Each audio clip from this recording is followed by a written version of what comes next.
അസ്സലാമു അലൈക്കും വറഹ്മത്തുള്ളാഹി വബറകാതുഹു.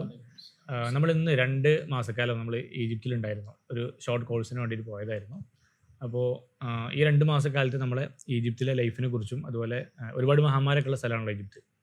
നമുക്ക് ഒരുപാട് സ്ഥലങ്ങളിൽ സന്ദർശിക്കാനൊക്കെ അവസരം കിട്ടി. അപ്പോൾ ഈജിപ്തിലേക്ക് നമ്മൾ പോയ ആ ഒരു 2 മാസക്കാലത്ത് നമ്മുടെ അവിടുത്തെ ലൈഫും അതുപോലെ പിന്നെ നമ്മൾ സന്ദർശിച്ച സ്ഥലങ്ങളും അങ്ങനെയുള്ള കാര്യങ്ങളെക്കുറിച്ചുള്ള ഒരു പോഡ്കാസ്റ്റാണ് ഇന്ന് ഉദ്ദേശിക്കുന്നത്. അപ്പോൾ എങ്ങനെയാണ് ഫസ്റ്റ് നാഫി നമുക്ക് അവിടേക്ക് പോകാനുള്ളൊരു ചാൻസ് കിട്ടിയല്ലോ. അപ്പോൾ ഒരു ഇൻ്റർനാഷണൽ യൂണിവേഴ്സിറ്റിയിൽ നമുക്കൊരു 2 മാസക്കാലം കോഴ്സ് ചെയ്യാൻ പറ്റി. അപ്പോൾ അതിൻ്റെ ഫസ്റ്റ് നമുക്ക് പോകാനുണ്ടായ ഒരു കാര്യങ്ങളും മറ്റൊക്കെ എങ്ങനെയായിരുന്നു, അതിനെക്കുറിച്ച് നാഫി ഒന്ന് പറയും. നമ്മുടെ യാത്ര എന്ന് പറയുന്നത് നമുക്കറിയാം, ലോകത്തിൽ തന്നെ വളരെ വിശ്വപ്രസിദ്ധമായിട്ടുള്ള അൽ അസ്ഹർ യൂണിവേഴ്സിറ്റിയിലെ ഒരു 2 മാസത്തെ ഒരു ഷോർട്ട് ടൈം കോഴ്സാണ്. അത് ലോകത്തിന്റെ വിവിധ ഭാഗങ്ങളിൽ നിന്നുള്ള ആളുകൾക്ക് അവിടെ വിവിധ ഭാഗങ്ങളിൽ നിന്നുള്ള ഇമാമുമാർ, പള്ളിയിലെ ഖതീബുമാർ, മദ്രസകളിലെ ഉസ്താദുമാർ, അതുപോലെ തന്നെ സ്പീക്കേഴ്സ്, പ്രഭാഷകന്മാർ, അവർക്കൊക്കെ സോഷ്യൽ ഡെവലപ്മെന്റിന് വേണ്ടി അല്ലെങ്കിൽ കമ്മ്യൂണിറ്റി ഡെവലപ്മെന്റിന് വേണ്ടി എന്തൊക്കെ ചെയ്യാൻ പറ്റും, അവർക്കൊരു ഉൾക്കാഴ്ച ഉണ്ടാക്കുക, അവർക്കൊരു ഗൈഡൻസ് കൊടുക്കുക, ട്രെയിനിങ് കൊടുക്കുക എന്നുള്ള ലക്ഷ്യം കൊണ്ടാണ് അൽ അസ്ഹർ യൂണിവേഴ്സിറ്റി ഈ ഒരു 2 മാസത്തെ കോഴ്സ് പ്ലാൻ ചെയ്തിട്ടുള്ളത്. എൻ്റെ സുഹൃത്ത് മുഖാന്തരമാണ് നമുക്കിതിനെക്കുറിച്ചൊരു ഐഡിയ കിട്ടിയത്. നമ്മൾ അപ്ലൈ ചെയ്തു. ഒരു 4 മാസം കൊണ്ട് നമുക്കത് വിസയും മറ്റു കാര്യങ്ങളൊക്കെ നമുക്ക് ലഭിച്ചു. എല്ലാം നമ്മുടെ A to Z നമ്മുടെ ചെലവ് മൊത്തം ഏറ്റെടുത്തത് അൽ അസ്ഹർ യൂണിവേഴ്സിറ്റി ആയിരുന്നു. നമ്മൾ കാലിക്കറ്റിൽ നിന്ന് ഖത്തറിലെ ദോഹ വഴി നമ്മൾ കൈറോയിലേക്കായിരുന്നു നമ്മുടെ ഫ്ലൈറ്റ് ഉണ്ടായിരുന്നത്. അപ്പോൾ അതുപോലെ തന്നെ അവിടുത്തെ 2 മാസം സ്റ്റേ, ഇതൊക്കെ എല്ലാം നമുക്കൊരു എക്സ്പെൻസും വന്നിട്ടില്ല. എല്ലാം അൽ അസ്ഹർ യൂണിവേഴ്സിറ്റി നമ്മുടെ പഠന ചെലവും മറ്റു കാര്യങ്ങളൊക്കെ. അതോടൊപ്പം തന്നെ ഈ 2 മാസത്തിനിടയിലുള്ള ഒരു 2000 രൂപ ഒരു സ്റ്റൈപ്പൻഡ്, അതായത് ഏകദേശം നമ്മുടെ നാട്ടിലെ ഒരു 3000 സംതിങ് വരും, 3700-800 രൂപ, അതും അവർ ഒരു സ്കോളർഷിപ്പ് നൽകി നമുക്ക് പ്രൊവൈഡ് ചെയ്യുകയും ചെയ്യും. ഓക്കെ. അപ്പോൾ നമ്മൾ ആദ്യം അവിടെ എത്തിയതിന് ശേഷം ഫസ്റ്റ് നമ്മൾ ഖത്തർ വഴി പോയിട്ട് പിന്നെ നമ്മൾ ആദ്യം ചെന്ന സമയത്ത് മദീനത്തുൽ ബൂർസിലാണ് ഉണ്ടായിരുന്നത് അല്ലേ. അപ്പോൾ ഇൻ്റർനാഷണൽ സ്റ്റുഡൻസിനൊക്കെ ഹോസ്റ്റ് ചെയ്യുന്ന പിന്നെ മദീനത്തുൽ ബൂർസിലാണ് നമ്മൾ ഉണ്ടായിരുന്നത്. പിന്നെയാണ് നമ്മൾ ഇവിടേക്ക് മാറുന്നത്, മജ്മയിലേക്ക് മാറുന്നത്. അപ്പോൾ മദീനത്തുൽ ബൂർസിനെ കുറിച്ചിട്ടുള്ള ഒരു എക്സ്പീരിയൻസ് നമുക്കൊരു ഒരാഴ്ചക്കാലം എനിക്ക് തോന്നുന്നു നമ്മൾ മദീനത്തുൽ ബൂർസിൽ ഉണ്ടായിരുന്നു. അപ്പോൾ അവിടുത്തെ ലൈഫും ഒക്കെ എങ്ങനെ നമ്മൾ ഉണ്ടായിരുന്നു എന്നുള്ള. അവിടെ അസ്ഹർ എന്ന് പറയുന്നത് ഒരു സുന്നി ലോകത്തിൻ്റെ ഒരു കേന്ദ്രമായിട്ടാണ് സാധാരണ ഗണിക്കപ്പെടാറ്. അപ്പോൾ അതിലുള്ള പല ഭാഗത്തു നിന്നുള്ള ലോകത്തിൻ്റെ പല ഭാഗത്തു നിന്നുള്ള വിദ്യാർത്ഥികളോട് പഠിക്കുന്നുണ്ട്. അപ്പോൾ ഒരു വൈബ്, ഒരു എന്താ പറയുക, ഒരു കോസ്മോപൊളിറ്റ് എന്താ പറയുക, ആ ഒരു അവസ്ഥയിലായിരുന്നു നമ്മളൊക്കെ അവിടെ കഴിച്ചു കൂട്ടിയിരുന്നത്. എന്ന് വെച്ചാൽ നിസ്കാരത്തിൻ്റെ സമയത്തൊക്കെ പലതരത്തിലുള്ള ആളുകൾ, എന്ന് വെച്ചാൽ ആഫ്രിക്കൻസ് ഉണ്ടാകും, അതുപോലെ ഏഷ്യൻസും വൈറ്റ്സും ഒക്കെ ഉണ്ടായിരിക്കും. അതുപോലെ തന്നെ പിന്നെ അവിടുത്തെ നമ്മുടെ ഹോസ്റ്റൽ ലൈഫും അതൊക്കെ നമ്മൾ നല്ല രീതിയിൽ ആസ്വദിച്ചു. എനിക്ക് പിന്നെ മദീനത്തുൽ ബൂർസിൽ ചെന്ന സമയത്ത് നമുക്കുള്ള ഒരു എക്സ്പീരിയൻസ് ഉണ്ടല്ലോ.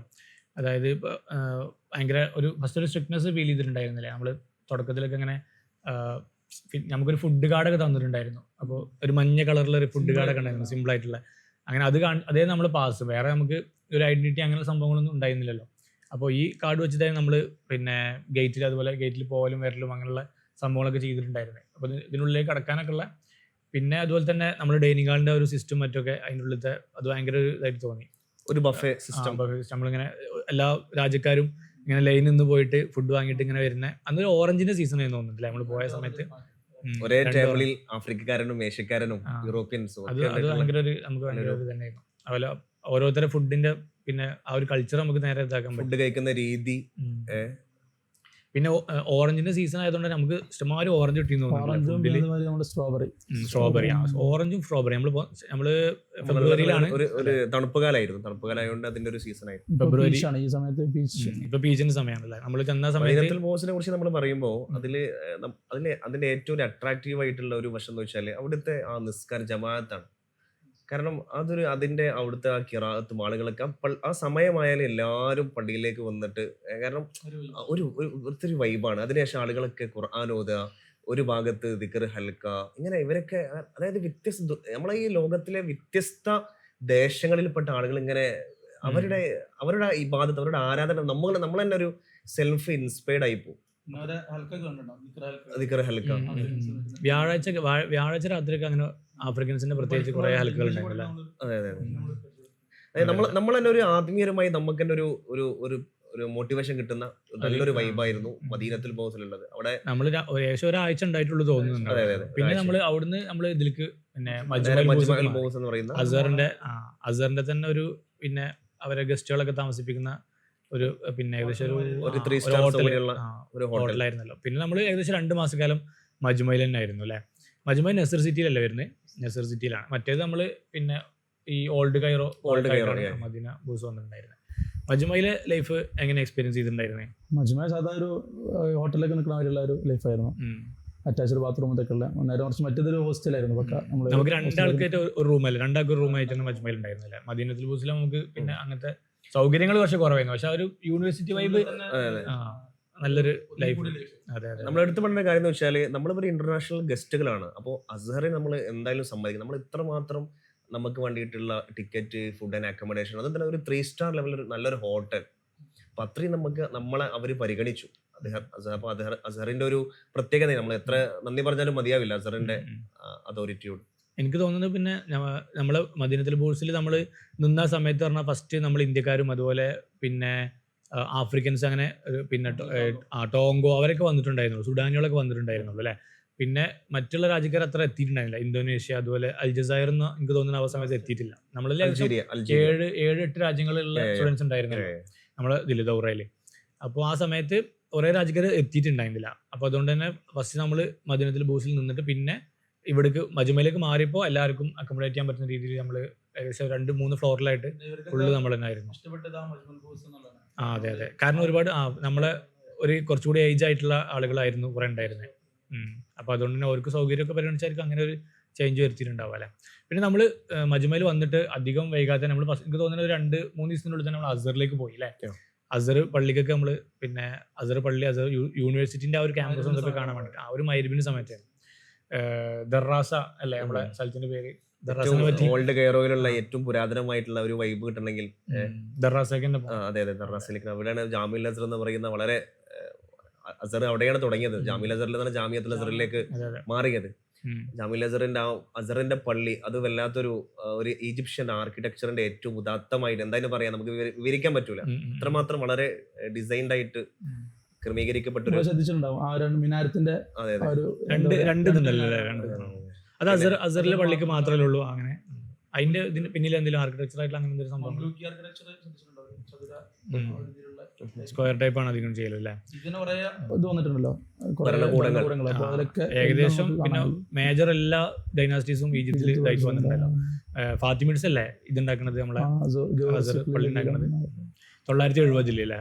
970 അസർ പള്ളി വന്നിട്ട് പിന്നെ അവിടുന്ന് ഇങ്ങോട്ട് ഫാത്തിമിഡ്സിന് ശേഷം സലാഹുദ്ദീൻ അയ്യൂബി വന്നിട്ട് പിന്നെ തകർത്തിട്ട് സലാഹുദ്ദീൻ അയ്യൂബി ഡൈനാസ്റ്റി വരുന്നുണ്ട്. പിന്നെ അത് കഴിഞ്ഞ് പിന്നെ മംലൂക്കികൾ വരുന്നുണ്ട്. അത് കഴിഞ്ഞിട്ട് പിന്നെ ഓട്ടോമൻസ് കീഴടക്കുന്നുണ്ട്. ബോണപ്പാട്ട് വന്നിട്ട് ഫ്രഞ്ചിന്റെ അധിനിവേശം വരുന്നുണ്ട്. അത് കഴിഞ്ഞ് പിന്നെ നമ്മളെ ഈ മോഡേണൈസേഷന്റെ അവരൊക്കെ ഒരു കാലഘട്ടം, ജമാലുദ്ദീൻ അസറിന്റെ ഒരു കാലഘട്ടം. അങ്ങനെ ഭയങ്കര ഒരു ഹിസ്റ്ററി ഉള്ള ഒരു ഇതാണ് തുടക്കം മുതൽ. അതായത് പുരാതന ഹിസ്റ്ററിയും വലിയൊരു ഹിസ്റ്ററിയാണ് ഫറോവന്മാരെ. റോമൻസ് എന്നാണ് മുസ്ലിങ്ങൾക്ക് ഇത് കിട്ടുന്നത്. അമറുവിനാസങ്ങൾ റോമൻസിന്റെ തന്നെ കീഴടക്കുന്നത്. ഈജിപ്ത് അമറുവിനാസങ്ങളെ കാലത്ത് കീഴടക്കപ്പെടുന്നുണ്ടല്ലേ.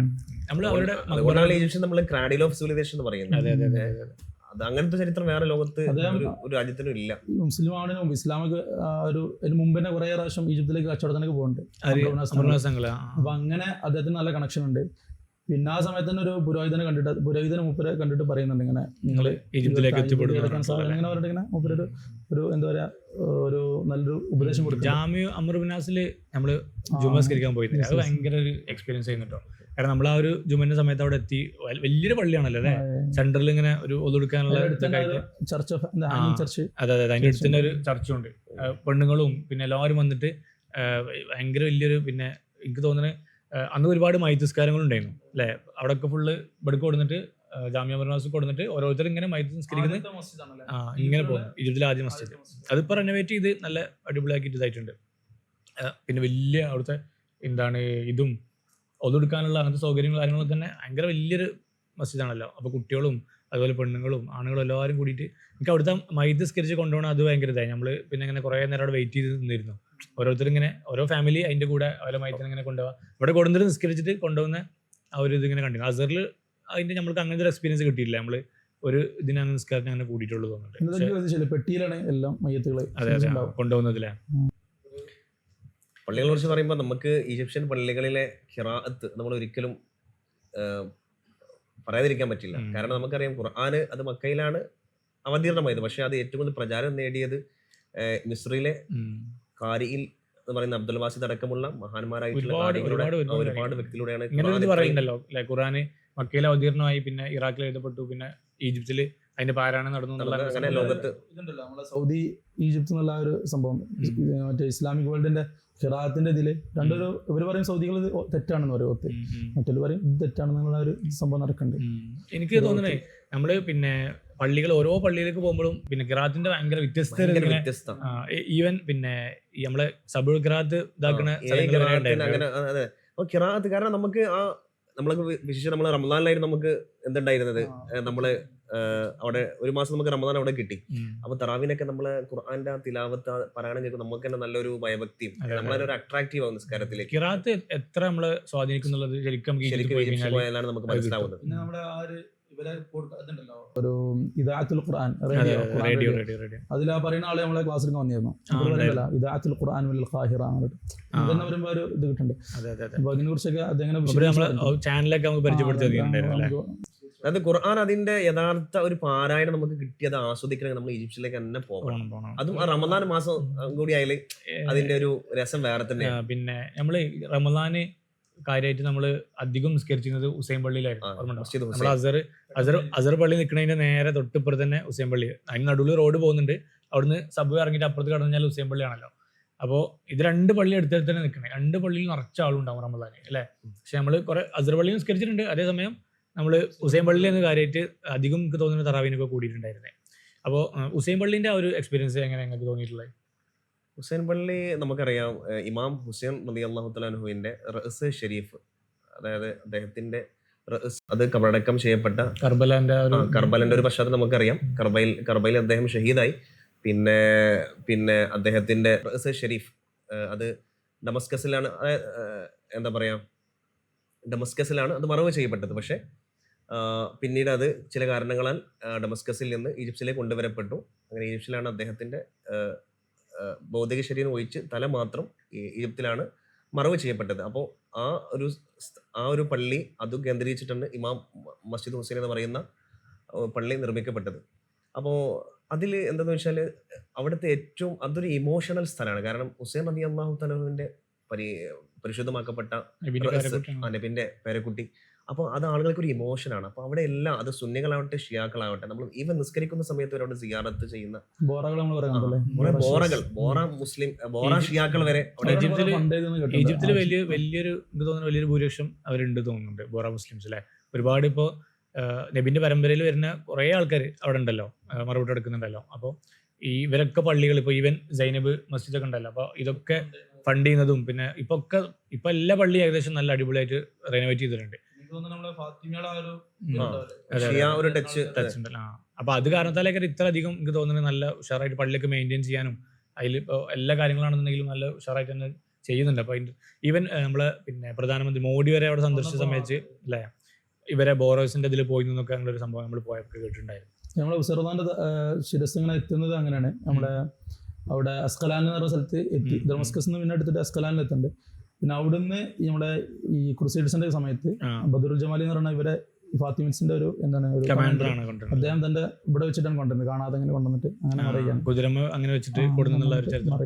ബദറുൽ ജമാലി എന്ന് പറഞ്ഞ ഒരു കമാൻഡർ. നമുക്ക് എക്സ്പീരിയൻസ് അതിന് നമുക്കൊരു നമ്മള് അതിന്റെ ഉള്ളിൽ കയറിയിട്ട് കണ്ടില്ലേ അവിടെ ഒരു ഡോർ ഉണ്ട്. ഒരു സ്ഥലം, അതായത് പള്ളിയുടെ നേരെ മിമ്പറിന്റെ തൊട്ടിപ്പുറത്തായിട്ട് ഒരു ഡോർ കൂടെ കയറി കഴിഞ്ഞാൽ നമുക്ക് പിന്നെ മക്ബറ റസൂൽ ഷരീഫ് ഇരിക്കുന്ന ഒരു മക്ബറ ഇങ്ങനെ കാണുന്നുണ്ട്. അതിന്റെ തൊട്ടിപ്പുറത്തൊരു ഡോർ ഉണ്ട്. അവിടെ എല്ലാവരും പോയിട്ട് ഇങ്ങനെ മൂക്ക് വെച്ചിട്ട് ഇങ്ങനെ മണക്കുന്ന നല്ല സുഗന്ധം വരുന്ന ഒരു ഇതുണ്ട്. അപ്പൊ നബി സല്ലല്ലാഹു അലൈഹി വസല്ലമയുടെ ആസാറ് അതിന്റെ ഉള്ളിലുണ്ടെന്നാണ് പിന്നെ പറയപ്പെടുന്നത്. നമുക്ക് തുറന്ന് കാണാൻ പറ്റിയിട്ടില്ല, പക്ഷെ അവന്റെ വീഡിയോ യൂട്യൂബിലുണ്ട് തോന്നുന്നില്ല തുറന്നു. അതിന്റെ അപ്പുറത്തൊരു ഡോർ ഉണ്ട്. അവരുടെ അതായത് മക്ബറയുടെ മെയിൻ എൻട്രൻസിന്റെ കുറച്ച് പുറത്തായിട്ട് അവിടുത്തെ മസ്ജിദ് ഹുസൈനിന്റെ എന്താ പറയാ ഇമാമുമാർക്കുള്ള റൂം, അതിനുള്ളിലൂടെ പോയാൽ നമുക്കൊരു ചെറിയൊരു എന്താ പറയാ ഗ്ലാസ് ഇട്ട് നമുക്ക് എന്താ ഒരു പ്രത്യേക ഒരു അങ്ങനെ പറയപ്പെടുന്നുണ്ട്. അതിലൂടെ ഈ പണ്ടത്തെ രാജാവ് അവരൊക്കെ എന്ത് ചെക്ക് ചെയ്യാൻ വേണ്ടി അതിനുള്ളിൽ കടന്ന് ഒരാള് ഇറങ്ങിയ ഒരാളെ പിന്നെ ഒരു വീഡിയോ യൂട്യൂബിൽ കാണാൻ പറ്റിയിട്ടുണ്ട്. ടണൽ ഉണ്ടാക്കി അവർ ചെക്ക് ചെയ്തു. അതായത് അങ്ങനെ ശരിക്കും അത് എന്തായാലും അതിൽ എത്രമാത്രം വിശ്വാസം ഉണ്ടെന്ന് അറിയില്ല, പക്ഷെ അതിങ്ങനെ നമുക്കിങ്ങനെ കേൾക്കാൻ പറ്റി. അന്നത്തെ ആളുകൾക്ക് കൺഫ്യൂഷൻ ആയി. ശരിക്കും ഇവിടെ ഇമാം മുസ്ലിം തങ്ങളുടെ പള്ളി എക്സ്റ്റൻഷനുമായി പരിശുദ്ധമാക്കപ്പെട്ട ബന്ധപ്പെട്ടാണ് റസ് ഉണ്ടോ, ശിരസ് ഉണ്ടോ എന്ന് ആളുകൾക്ക് കൺഫ്യൂഷൻ. അപ്പോൾ അവർ പോയി ചെക്ക് ചെയ്യുന്നതാണ്. അപ്പൊ എല്ലാവരും പറയുന്നത് അത് അങ്ങനെ ഉണ്ട്. അവിടെ തന്നെ സ്വർണ്ണത്തലകളായിട്ട് അതിന് വേണ്ടിയിട്ട് അവർ ഇറങ്ങിയ ആ ഒരു സ്ഥലം ആ ഇപ്പോഴും ഒരു ചില്ലൊക്കെ സൂക്ഷിച്ചു. അന്ന് സ്റ്റാറ്റസ് ഇട്ടപ്പോൾ നമ്മളെ ഒരു ഫ്രണ്ട് ഉണ്ട് ഷിയ, നമ്മുടെ ജാമ്യത്തെ ക്ലർക്ക്. അപ്പൊ അദ്ദേഹം ചോദിച്ചിട്ടുണ്ട് ഇവിടെ എല്ലാ സാധനം ഉള്ളത് അപ്പൊ അങ്ങനെ അഭിപ്രായ വ്യത്യാസങ്ങൾ ഉണ്ടാവാം. അവിടെ വന്നിട്ട് ആൾക്കാർ നിസ്കരിക്കണം. പിന്നെ ഒരുപാട് ഈ ദസ്മിമാലൊക്കെ കൊണ്ടുപോയിട്ട് ഇതാക്കിയിട്ട് കൊണ്ടുപോകണൊക്കെ അങ്ങനെ ഇത് കണ്ടിരുന്നു. പിന്നെ നമുക്ക് ഈജിപ്തിൽ ഒരിക്കലും മറക്കാൻ പറ്റാത്തൊരു എക്സ്പീരിയൻസ് നമ്മൾ ചെന്നിട്ടൊരു എനിക്കൊണ്ട് ഒരാഴ്ചൻ്റെ ഉള്ളിൽ തന്നെ നമ്മൾ ഇവിടെ പോയിരുന്നു. അതിന് മുമ്പ് നമ്മള് എന്താ പറയാ, നമ്മള് രണ്ട് കാര്യം, നമ്മള് നോമ്പുത്ര നമ്മൾ ഒരിക്കലും മറക്കാൻ പാടില്ല. നമ്മൾ ആ നോമ്പുത്ര നമുക്ക് ഭക്ഷണം കാര്യങ്ങൾ ചെയ്തത് ജാമിൽ അസാറാണ്. അതെ. ആ നോമ്പുത്ര വേറെ വൈബാണ്. അതൊരു ടോക്കൺ പള്ളിയെ കുറിച്ച് പറയുമ്പോൾ. കാരണം നമ്മള് അതായത് ആയിരക്കണക്കിന്, എനിക്ക് തോന്നുന്നു 10,000 എന്നൊക്കെ വേണമെങ്കിൽ പറയാം. അപ്പൊ അത്രത്തോളം ആളുകൾ, വ്യത്യസ്ത ദേശങ്ങൾ, വിശേഷിച്ച് ഇന്തോനേഷ്യക്കാരെ ഏറ്റവും അവിടെ ഒരു ചെറിയൊരു ഇന്തോനേഷ്യൻ സിറ്റി തന്നെ പറയാം. 10,000-ലധികം ഇന്തോനേഷ്യൻസ് കൈറോയില് ആ ഭാഗത്തായിട്ട് പല സ്ഥലങ്ങളായിട്ടുണ്ടെന്നാണ്. ഞാൻ നോമ്പറൊക്കെ ഈ കൂട്ടം പറഞ്ഞ സമയത്ത് നോമ്പറൊക്കെ ആയിട്ട് ഇങ്ങനെ ഇരിക്കുമ്പോൾ അന്ന് നമ്മളിങ്ങനെ ഇരുന്ന് കുറെ മുമ്പ് അതിനുള്ളിൽ കയറുമല്ലോ.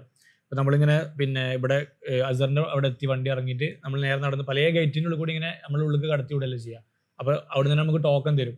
അങ്ങനെ ടോക്കൺ തന്ന് നമ്മൾ ഉള്ളിൽ കയറി ഒരു ബാങ്ക് ഒരു 6 മണിക്കൊക്കെ ആണെന്നുണ്ടെങ്കിൽ ചിലപ്പോൾ നമ്മൾ 5 മണിക്ക് തന്നെ അവിടെ എത്തിയിട്ട് അതിൻ്റെ ഉള്ളിൽ കയറുമല്ലോ. ഭക്ഷണം 5 മണി ഉള്ളിൽ മുമ്പ് കയറും. നല്ല തിരക്കുണ്ടായിരുന്നു.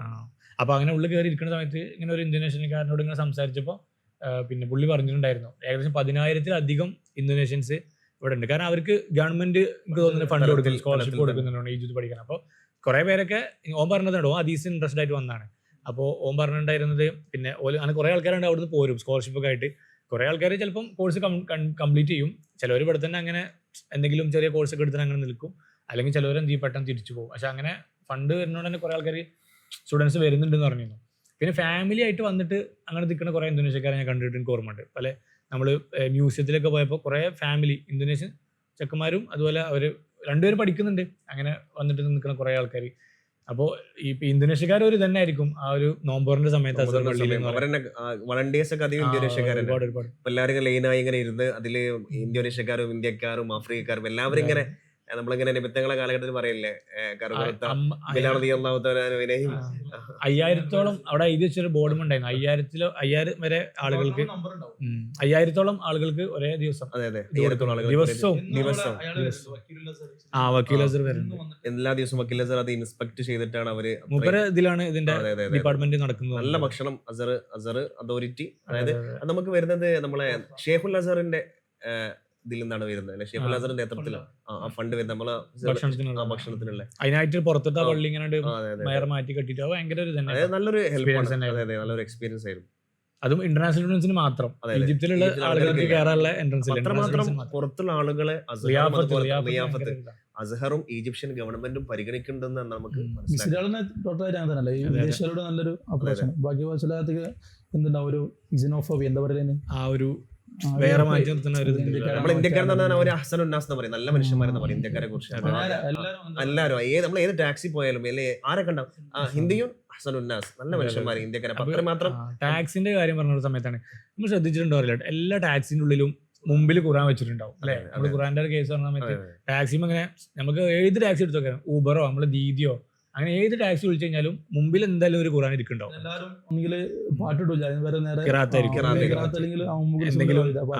കവിതകള് അങ്ങനത്തെ ആയിരിക്കും. അത് ഭയങ്കര ഒരു ഇതായിട്ട് തോന്നി. അപ്പൊ ഓരോ ഒഴിവുള്ള സമയത്തൊക്കെ ഇരുന്നിട്ട് ഇങ്ങനെ ഖുറാനോട് അത്രയും കണക്ട് ആയിട്ടുള്ള ഒരു സമൂഹമായിട്ട് തോന്നി.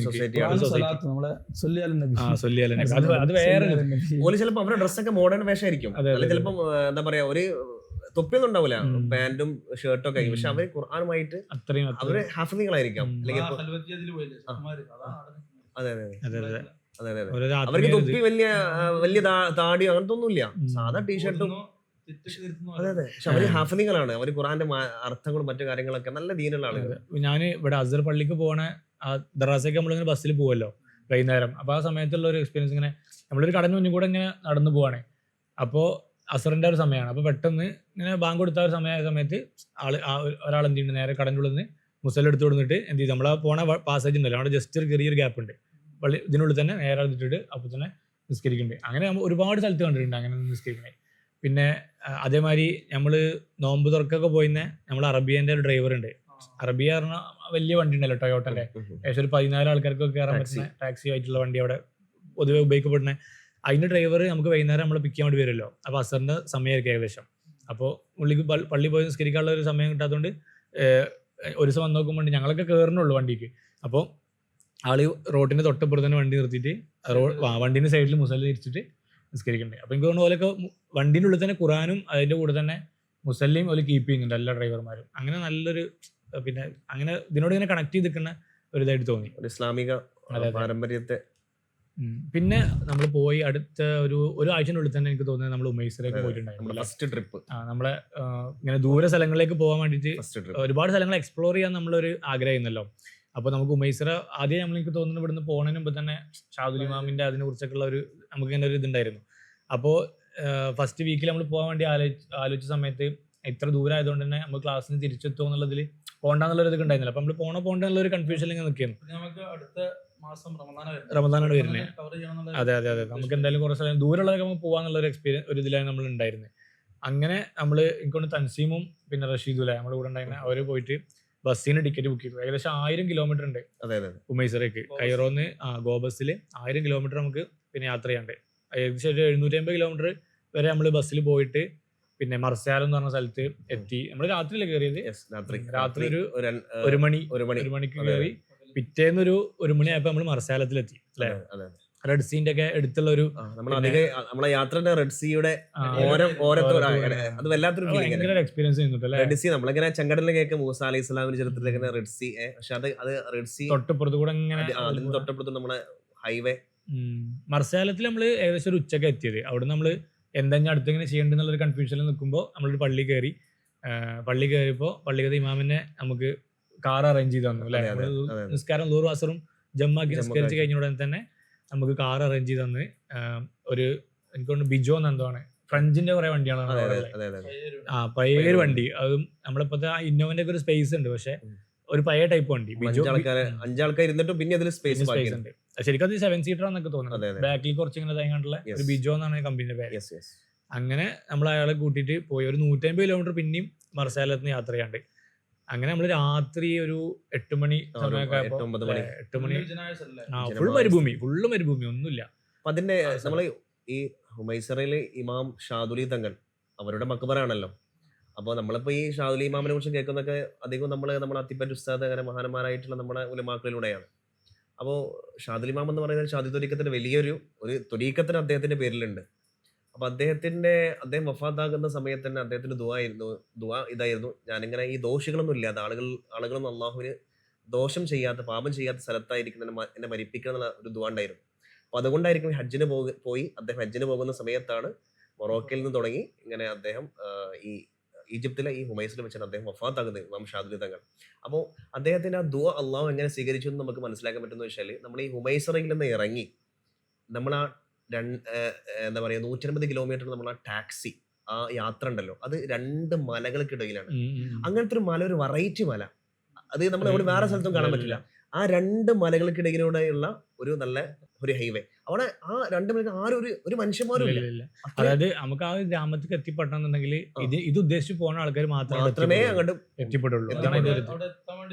മുമ്പേ ആഗ്രഹിച്ചു നമ്മള് ഈജിപ്ത് പോകണമെന്ന് പറയുമ്പോൾ തന്നെ എല്ലാവരും ഉസ്താദന്മാരൊക്കെ പറഞ്ഞത് എന്തായിരുന്നു, ഹദ്ദുള്ളവർ മാത്രമേ അവിടെ എത്തുള്ളൂ എന്നുള്ള ഒരു വിഷയം. നമ്മളൊക്കെ എന്ത് അങ്ങനെ ഉണ്ടാകാനുള്ള ഒരു ഇതിനൊക്കെ അങ്ങനെയാണ്. നമ്മളവിടെ എത്തി രാത്രി. പിന്നെ എനിക്ക് തോന്നുന്നു ഇപ്പൊ ഈ എന്താണ് ഷാദുൽ ഇമാമിന്റെ മുരീദികളായിട്ടുള്ള ആളുകൾ ഒരുപാട് സാഹകളും മറ്റൊക്കെ അവിടെ കെട്ടിയിട്ട് അങ്ങനെ ഇപ്പൊ ചെറിയൊരു ടൗൺഷിപ്പ് ആയിട്ട് വരുന്നുണ്ട്. പക്ഷെ എന്നാലും അതായത് നമ്മൾ ഇറങ്ങിയ ബസ് ഇറങ്ങി പിന്നെ നമ്മൾ ടാക്സി പോയ ആ 150ഓളം കിലോമീറ്ററിൽ അവിടെ ഒരു ഗ്രാമം അങ്ങനെ ഒന്നുമില്ല, ഒരു വളരെ വിജനമായ സ്ഥലം. അപ്പോൾ അവിടെ ഇപ്പോൾ ഷാദുൽ ഇമാമിന്റെ മക്ബറയുടെ അടുത്ത് മാത്രമേ ഇപ്പോൾ കുറച്ച് വീടുകളും കാര്യങ്ങളൊക്കെ വരുള്ളൂ. ആ ഒരു ടൗൺഷിപ്പ് നമുക്ക് രാത്രി അവിടെ എത്തിയപ്പോൾ ഒരാൾ നമ്മളെ കൊണ്ടുപോയി ഫുഡ് തന്നു. അതുപോലെ തന്നെ പിന്നെ നമുക്ക് കടക്കാൻ റൂം വന്നു. അങ്ങനെ ഫുള്ള് നമ്മൾ അവിടെ തന്നെ ഇരുന്നു. പിറ്റേ ദിവസം രാത്രി നമ്മൾ സിയാർത്തും ഇതൊക്കെ ആയിട്ട് ഇരുന്നു. രാവിലെയും അതുപോലെ സിയാർത്ത് ചെയ്തു. അപ്പോൾ ഓരോ ടീം ഇങ്ങനെ വരുന്നുണ്ട്, ഒരു മൗലൂദല്ലുണ്ട്, പാട്ടൊക്കെ പാടിയിട്ട് ഇങ്ങനെ. അതായത് ഷാദുലി ത്വരീഖത്തിന്റെ വ്യത്യസ്ത അവാന്തര, അതായത് വ്യത്യസ്ത വയിൽ വന്ന ഷാദുലി മശായിഖ്മാരുടെ അവരൊരു സിൽസില. അപ്പൊ അവരുടെ ഷേഖ് അവരുടെ മുരീദന്മാരൊക്കെ വന്ന് അവിടെ ദുആ ചെയ്യാം. അത് ആ പള്ളി തന്നെ വല്ലാത്തൊരു വൈബാണ്. വലിയ ഒരു പല രാജ്യങ്ങളിൽ നിന്നുള്ള ആൾക്കാർ സംഘങ്ങളായിട്ട് വന്നിട്ട് മൗലൂദൊക്കെ ചെല്ലിയിട്ട് സംഭവമായിട്ട് ഓരോ വ്യത്യസ്ത ടീമുകൾ നടത്തണ വിളിച്ചെടുത്താണ്. ആ മക്ബറയിലെ ബഹുമാനപ്പെട്ട തങ്ങളെ ഷാദുലി തങ്ങളെ മസാറിലെ ഹാദിമ് അതൊക്കെ പറഞ്ഞു. നമുക്ക് ലാസ്റ്റ് നമ്മളെ അവസ്ഥ കണ്ട് നമ്മൾ ഇന്ത്യയിൽ നിന്ന് ലാസ്റ്റ് പൈസ ഇല്ലാന്ന് വെച്ചാൽ അദ്ദേഹം പൈസ കളക്ട് ചെയ്ത് കൊണ്ടുവന്നു. നിങ്ങൾ പൈസ ഞങ്ങൾ സ്വീകരിച്ചില്ല. നമ്മള് ഒരു ഉണ്ടാവും. ഓരോ വലിയ ശേഖന്മാരൊക്കെ വരുമ്പോ ദഫൊക്കെ മുട്ടിട്ട് വന്നപ്പോ തന്നെ അടുത്തൊരു പള്ളി ഉണ്ടല്ലോ, അങ്ങനെ അവിടെ നിന്നിട്ട് ഓരോ ഹൽക്കകളൊക്കെ ആയിട്ട് ഇങ്ങനെ ഇരുന്നിട്ട് ഉപദേശം കൊടുക്കണം. നമുക്ക് ഒരു സംഭവമാണ് ദഫ് മുട്ടിയിട്ട് ആളുകളെ സ്വീകരിക്കാന്നുള്ളത്. അത് നമുക്ക് എനിക്ക് തോന്നുന്നത് നമ്മൾ ഈ ഈജിപ്ത് ഈ 2 മാസ യാത്രയിൽ ഒരിക്കലും മറക്കാൻ പറ്റാത്ത ഒരു ഭയങ്കര എക്സ്പീരിയൻസ് ഷാദുലി തങ്ങളെ അടുത്ത് പോകാൻ പറ്റി എന്നുള്ള ഒരു ഭയങ്കര മഹാനവറുകളെ സിയാറത്ത്. പിന്നെ രാത്രി നമ്മൾ സ്റ്റേ, കാരണം നമ്മള് രാത്രി നിൽക്കണല്ലോ. അത് ഒരു 9-10 മണിയാകുമ്പോൾ നമ്മളെ മസാർക്ക് ക്ലോസ് ചെയ്തു. ഇത് നമുക്ക് പോകാൻ ഇടയില്ല. അപ്പോഴാണ് നമ്മളെ ആ മസാറിലെ ആ ഹാദിമ് നമ്മളെ ഒരു സാഹയിലേക്ക് കൊണ്ട്. സാഹ എന്ന് പറഞ്ഞാൽ സൂഫി, അത് വ്യത്യസ്ത ത്വരീഖത്തുകളിലെ മശായിഖന്മാരുടെ അവരുടെ ഓരോ ഫോളോവേഴ്സ് നിൽക്കുന്ന ഒരു റൂം കിച്ചൺ, കോമൺ കിച്ചണൊക്കെ ഉള്ള ഒരു സംവിധാനം. അങ്ങനെ സാഹ വ്യത്യസ്ത സാഹകളുണ്ട് അവിടെ. നമ്മളെ ഒരു സാഹയിലേക്ക് നമ്മൾ കൊണ്ടുപോയി നമുക്ക് നല്ല ഭക്ഷണം കിട്ടി, നമുക്ക് ഉറങ്ങാനൊക്കെ സൗകര്യം ചെയ്തു. നമ്മളാ പിന്നെ യാത്ര പുറപ്പെട്ട സമയത്ത് നമ്മുടെ കൂടെ വേറെയും പിന്നെ ഒരുപാട് ആൾക്കാരുണ്ടായിരുന്നല്ലോ. അപ്പോൾ എല്ലാവരും ആ ഒരാഴ്ച പോകാനാണ് വിചാരിച്ചിട്ടുണ്ടായിരുന്നത്. പക്ഷെ നമ്മൾ എന്തായാലും പോകാന്നുള്ള രീതിയിൽ തന്നെ നമ്മളന്ന് ഇറങ്ങി. ഇറങ്ങിയതിന് ശേഷം പിന്നെ ഫുള്ള് നമുക്ക് ഇങ്ങനെ എളുപ്പമായി വരുന്ന മാതിരി ഒരു ഫീലിംഗ് ഉണ്ടായിരുന്നു.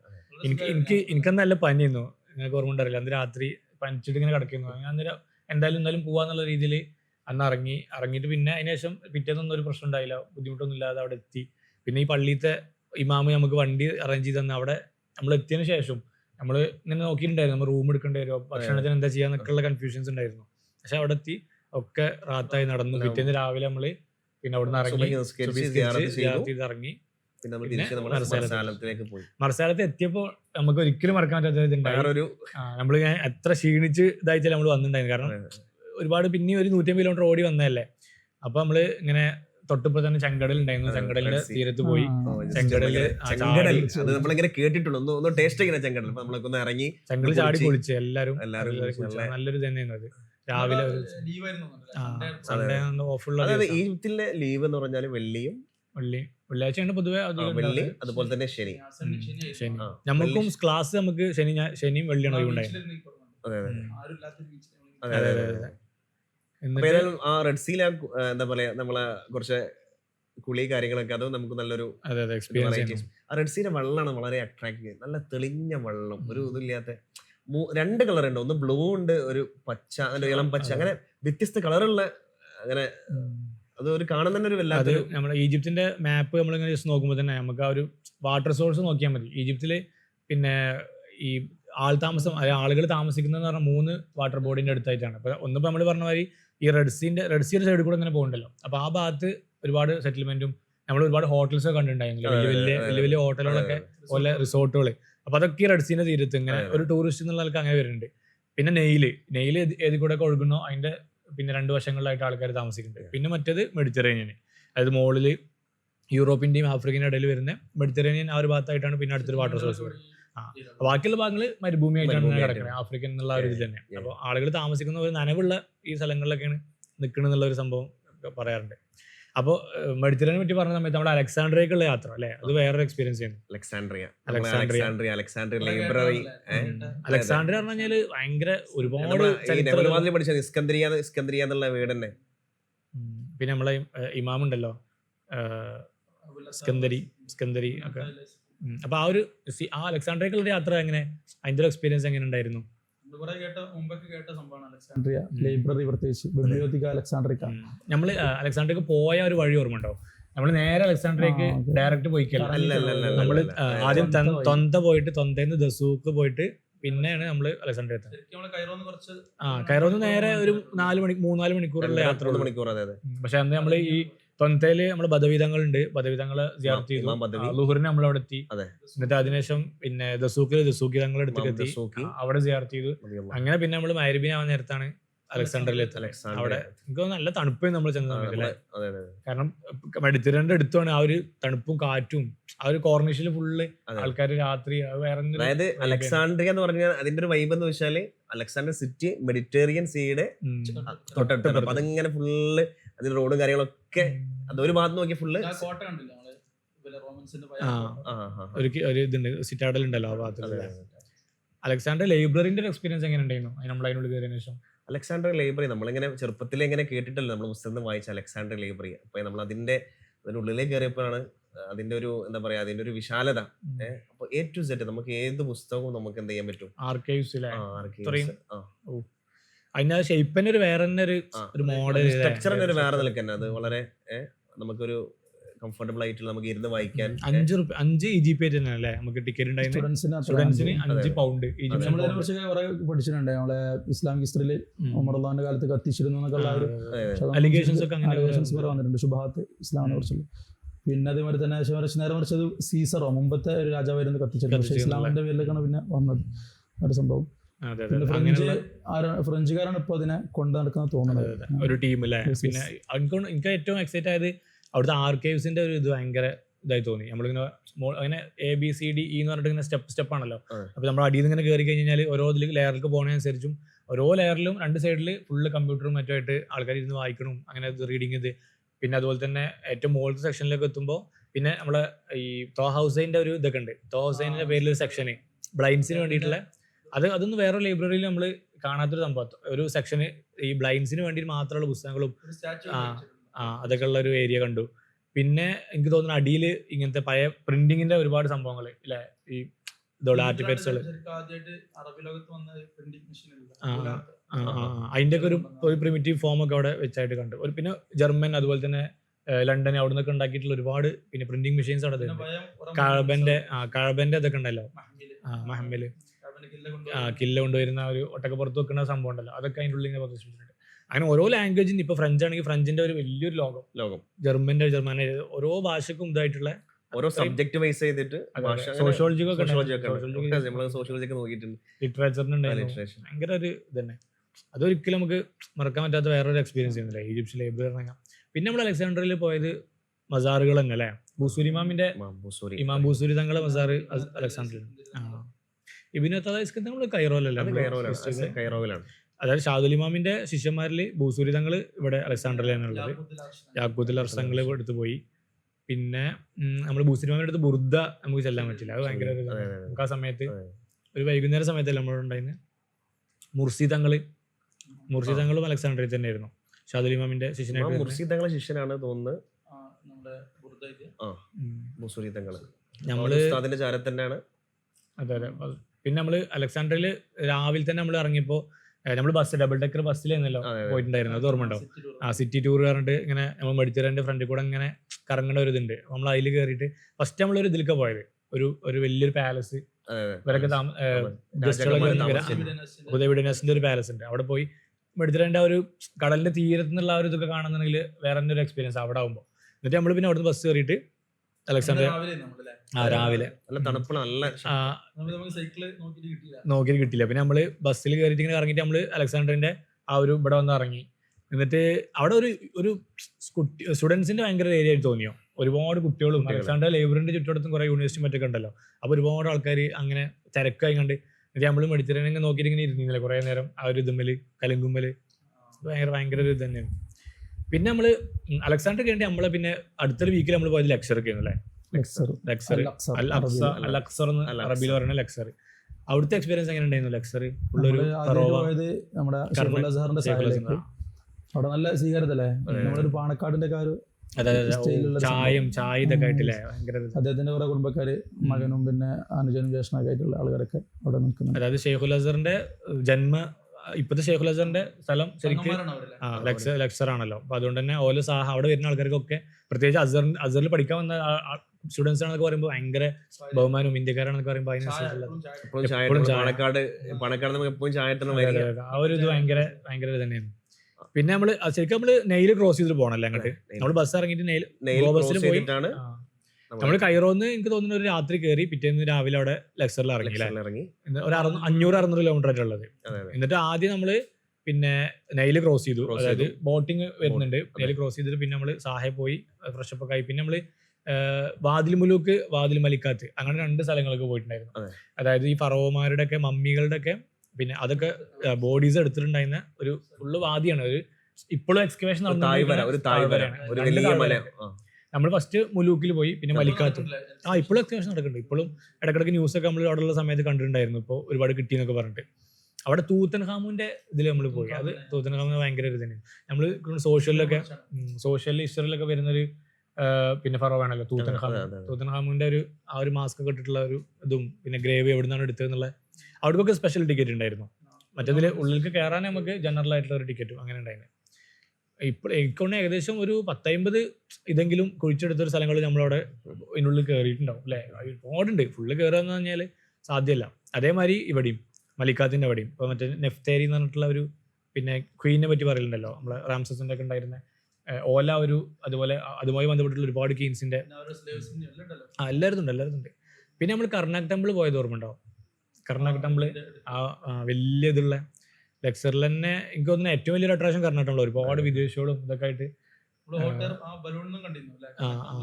അതെ 134 ഇതായിട്ടാണ് ഡോംസ് ആണ്, അതായത് വലിയ പില്ലേഴ്സ് ആണ് കർണാക് ടെമ്പിൾ. നമ്മൾ അതിന്റെ ആ സ്ട്രക്ചർ ഭയങ്കര അട്രാക്റ്റീവ്. അത് ഈ ഒരു അമൻ ടോപ്പ് എന്ന് പറഞ്ഞിട്ടുള്ള ഒരു ഇതുണ്ട്, ഫറോവ മൂപ്പരാണത്. ഈ ഒരു ദേവത ഉണ്ട് അമുൻറായ് എന്ന് പറഞ്ഞിട്ടുള്ള, ആ മുൻറായിന്റെ ഒരു ആരാധിക്കാനുള്ള ഒരു ഇതായിട്ടാണ് ആക്ച്വലി അമൻ ടോപ്പ് ഇത് ഉണ്ടാക്കുന്നത്. വലിയൊരു സ്ട്രക്ചറാണ്, ഒരു വലിയൊരു കോമ്പൗണ്ട് ആണ് സംഭവം. കിലോമീറ്ററോളം ഉണ്ട്. അതായത് ശരിക്ക് നമ്മള് കർണാക്കിലേക്ക് വണ്ടി വിളിച്ചിട്ട് പോയത്. പക്ഷെ ഈ കർണാക് ടെമ്പിളിന്റെ ഒരു സ്റ്റാർട്ടിംഗ് ആണ് എനിക്ക് തോന്നുന്നത് ലക്സർ ടെമ്പിൾ. അതായത് നമ്മള് ഇങ്ങനെ നടന്നു പോയിന്നല്ലോ, നെയിലിന്ന് ഇവിടുന്ന് നമ്മൾ ബോട്ട് ഇറങ്ങിയിട്ട് ഇങ്ങനെ നടന്നു പോയ സമയത്ത് ഒരുപാട് സ്വിങ്സുകൾ ഇങ്ങനെ റാലിയായി നിൽക്കുന്ന ഒരു സ്ഥലം കണ്ടിരുന്നില്ലേ. അത് ശരിക്കും ലക്സർ ടെമ്പിൾ ആണ്. ആ ലക്സർ ടെമ്പിൾ ഗുജറാത്തിൽ ഇങ്ങനെ പോയി. അപ്പൊ ഈ ലക്സർ ടെമ്പിളിന്റെ അവിടുന്ന് കർണാക് ടെമ്പിൾ വരെ അന്നത്തെ കാലത്ത് ഒരു സ്വിങ്സിന്റെ ഒരു നേരം ഉണ്ടായിരുന്നു പറയുന്നത്. 100-ലധികം സ്വിങ്സുകൾ ഇങ്ങനെ നിൽക്കണം. സ്വിങ്സ് പറഞ്ഞു കഴിഞ്ഞാല് ആ ഉടല് സിംഹത്തിന്റെയും തല മനുഷ്യന്റെ ആയിട്ടുള്ള അങ്ങനത്തെ ഒരു ഫോം ഉണ്ട്, അബുൽ ഹൗലു എന്ന് പറയുന്ന ആ സംഭവങ്ങൾ ഉണ്ടായിരുന്നു പറയപ്പെട്ടു. 134 ഇപ്പോ അധികം കുറെയൊക്കെ തകർന്നു പോയിക്കണം, ബാക്കിയുള്ള ഭൂമിയിൽ.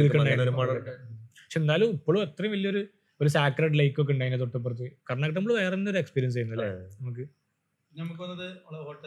ഹോട്ടർ ബലൂൺ നമ്മൾ പിറ്റേ ദിവസം രാവിലെ പോയത് ചീപ്പായി.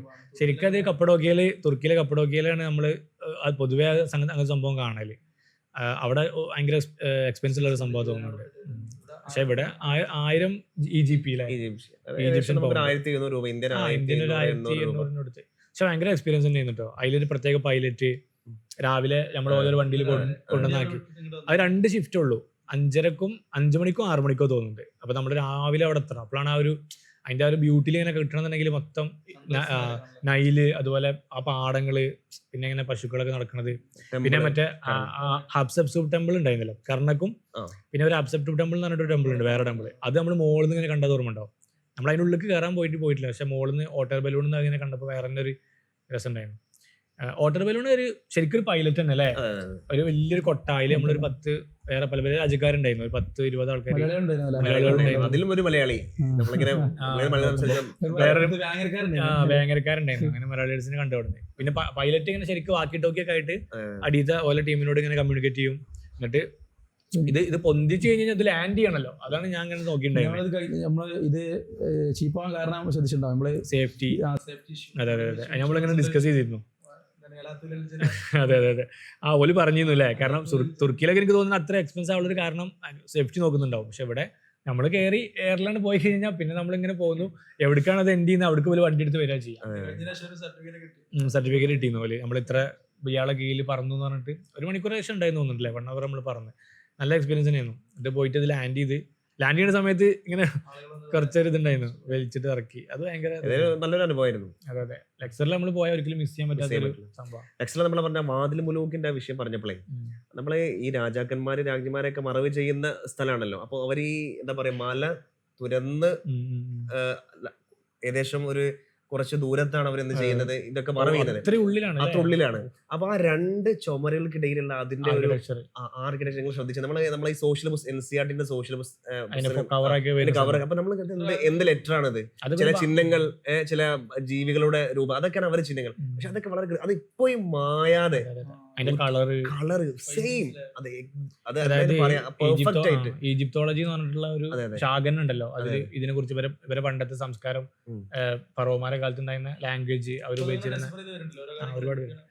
അപ്പൊ അത് അവരുടെ ലെറ്റേഴ്സ് അല്ലെങ്കിൽ നമ്പേഴ്സ് അതൊക്കെ 2 ചുമരൽക്കിടയിൽ അവര് കൊത്തി വെച്ചിട്ടുണ്ട്. അതൊന്നും ഇപ്പോഴും മാഞ്ഞിട്ടില്ല. അത് ഓരോ അവരെ ഈവൻ ഒരു രാജാവാണെന്നുണ്ടെങ്കിൽ ആ രാജാവിന്റെ അവർ ഉപയോഗിച്ചിരുന്ന ഭാഷ, ഇത് അവരെ പരമ്പര, അതുപോലെ ഇനിയിപ്പോ അവരെ സ്ലേവ്സ് ഉണ്ടെന്നുണ്ടെങ്കിൽ ആ സ്ലേവ്സിനൊക്കെ പ്രത്യേക ഒരു ഇതില് ഷേപ്പിലൊക്കെ അങ്ങനെ ഓരോ നമ്മൾ ഓരോന്ന് ഇതാക്കുമ്പോഴും നമുക്കത് കാണാൻ പറ്റുന്നുണ്ട് എങ്ങനെയാന്നുള്ളത്. പിന്നെ ചില ഇതിലൊക്കെ നമ്മൾ ശ്രദ്ധിച്ചിട്ടുണ്ടോ അറിയില്ല, പിന്നെ അങ്ങനെ റൂഫിൽ തന്നെ വലിയൊരു ഫോട്ടോ ഉണ്ടാവും, 2 കൈയും ഇങ്ങനെ ഉണ്ടാവും, 2 കാലും ഉണ്ടാവും. റൂഫിൽ പെയിന്റ് ചെയ്തിട്ടുണ്ടാവുക ഒരാളെ ബോഡിയൊക്കെ, ആ ബോഡിയിൽ 2 കൈ മുമ്പിലും ബാക്കിൽ ഇങ്ങനെ 2 കാലും, ഇടയില് പുള്ളിന്റെ ബോഡി ആയിട്ട് അതിന്റെ അടിയിലേക്ക് വരാൻ കബർ കിടക്കുന്നുണ്ടാവുക, ആ ഒരു കോഫിൻ ഉണ്ടാവുക. അപ്പൊ ഇത് ഈ ഒരാള് മൊത്തത്തിൽ സംരക്ഷിക്കുന്നു എന്നുള്ള അങ്ങനത്തെ ഒരു മീനിങ് കൊടുക്കുന്ന രീതിയിൽ നമ്മൾ അതിന്റെ അടിയിൽ നിന്ന് നോക്കുമ്പോൾ അങ്ങനെ തോന്നുക. എനിക്ക് തോന്നുന്നത് ഇതിന് വേറെ എന്തൊരു ഈജിപ്തോളജി ഒരുപാട് സ്റ്റഡീസ് ഒക്കെ വരുന്നുണ്ടല്ലോ അല്ലെ, പുതിയ കണ്ടെത്തലൊക്കെ. ഫ്രഞ്ചാണ് ശരിക്കും തുടങ്ങിയത് ഈജിപ്തോളജി. ബോണപ്പാട്ട് വന്നിട്ടാണ്. ബോണപ്പാട്ട് അങ്ങനെ ഒരു ടീമിന് തന്നെ കൊടുത്തിരിക്കുന്നു. സോഷ്യൽ സയൻസ് ഫ്രാങ്കോ ഒരു ഇതുണ്ടല്ലോ, ഒരു ഇൻസ്റ്റിറ്റ്യൂട്ട് ഉണ്ടായിരുന്നല്ലോ ഈ കാണാൻ വേണ്ടിട്ട് പോയില്ലേ, ഫ്രഞ്ച് ഇൻസ്റ്റിറ്റ്യൂട്ട് ഉണ്ട്. അതിൽ ഇങ്ങനത്തെ സ്റ്റഡീസ് ഒക്കെ നടക്കുന്നുണ്ട് തോന്നുന്നുണ്ട്. പിന്നെ നമ്മള് ഗിസയൊക്കെ പോയില്ലേ, ഗിസ വേറെ ഒരു നമുക്ക് പിരമിഡിന്റെ ഒരു എക്സ്പീരിയൻസ്. നമ്മൾ കുറച്ച് ലേറ്റ് ആയിട്ടാ പോയത് അല്ലേ ഫസ്റ്റ്. നമ്മളെ എല്ലാരും ഫസ്റ്റ് ചെന്ന് കഴിഞ്ഞാൽ ഗിസ പിരമിഡ് എന്നുള്ള നമ്മൾക്ക് തോന്നുന്നത് നമ്മൾ പോയിട്ട് ഒരു 2 ആഴ്ച 3 ആഴ്ച ആയിട്ടും പോവാത്തപ്പോ വീട്ടിൽ നിന്നൊക്കെ നിങ്ങൾ ഈജിപ്ത് പോയിട്ട് പിരമിഡ് കാണാൻ പോയില്ല എന്നുള്ള എല്ലാവരും റമദാനായി നമ്മൾ ക്ഷീണിച്ചത് പോകാൻ പറ്റില്ല. അപ്പൊ നമ്മൾ അതിന് മുമ്പായിട്ട് തന്നെ പോവാന്നുള്ളതിൽ നമ്മള് ഒരു പെട്ടെന്ന് ഒരു ഇതെടുത്ത് പോയി. ഇക്കൊണ്ട് ഒരു 10 കിലോമീറ്ററിനുള്ളിൽ തന്നെ കൈറോന്ന് ഗിസ വരുന്നുണ്ടല്ലേ, തൊട്ടപ്പുറത്തുള്ള സിറ്റി തന്നെയാണ്. 3 പ്രധാനമായിട്ട് 3 പിരമിഡൽ ഉണ്ടായിരുന്നത്. നമുക്ക് വലിയ പിരമിഡ് 9 പിരമിഡ്, നമ്മുടെ ഡ്രൈവർ പറഞ്ഞെന്താ 9 പിരമിഡ് ഉണ്ട് ആ കോമ്പൗണ്ടിൽ. ടോട്ടൽ നമുക്ക് ആ കോമ്പൗണ്ടിൽ 9 പിരമിഡ് ടോട്ടൽ വരുന്നുണ്ട്.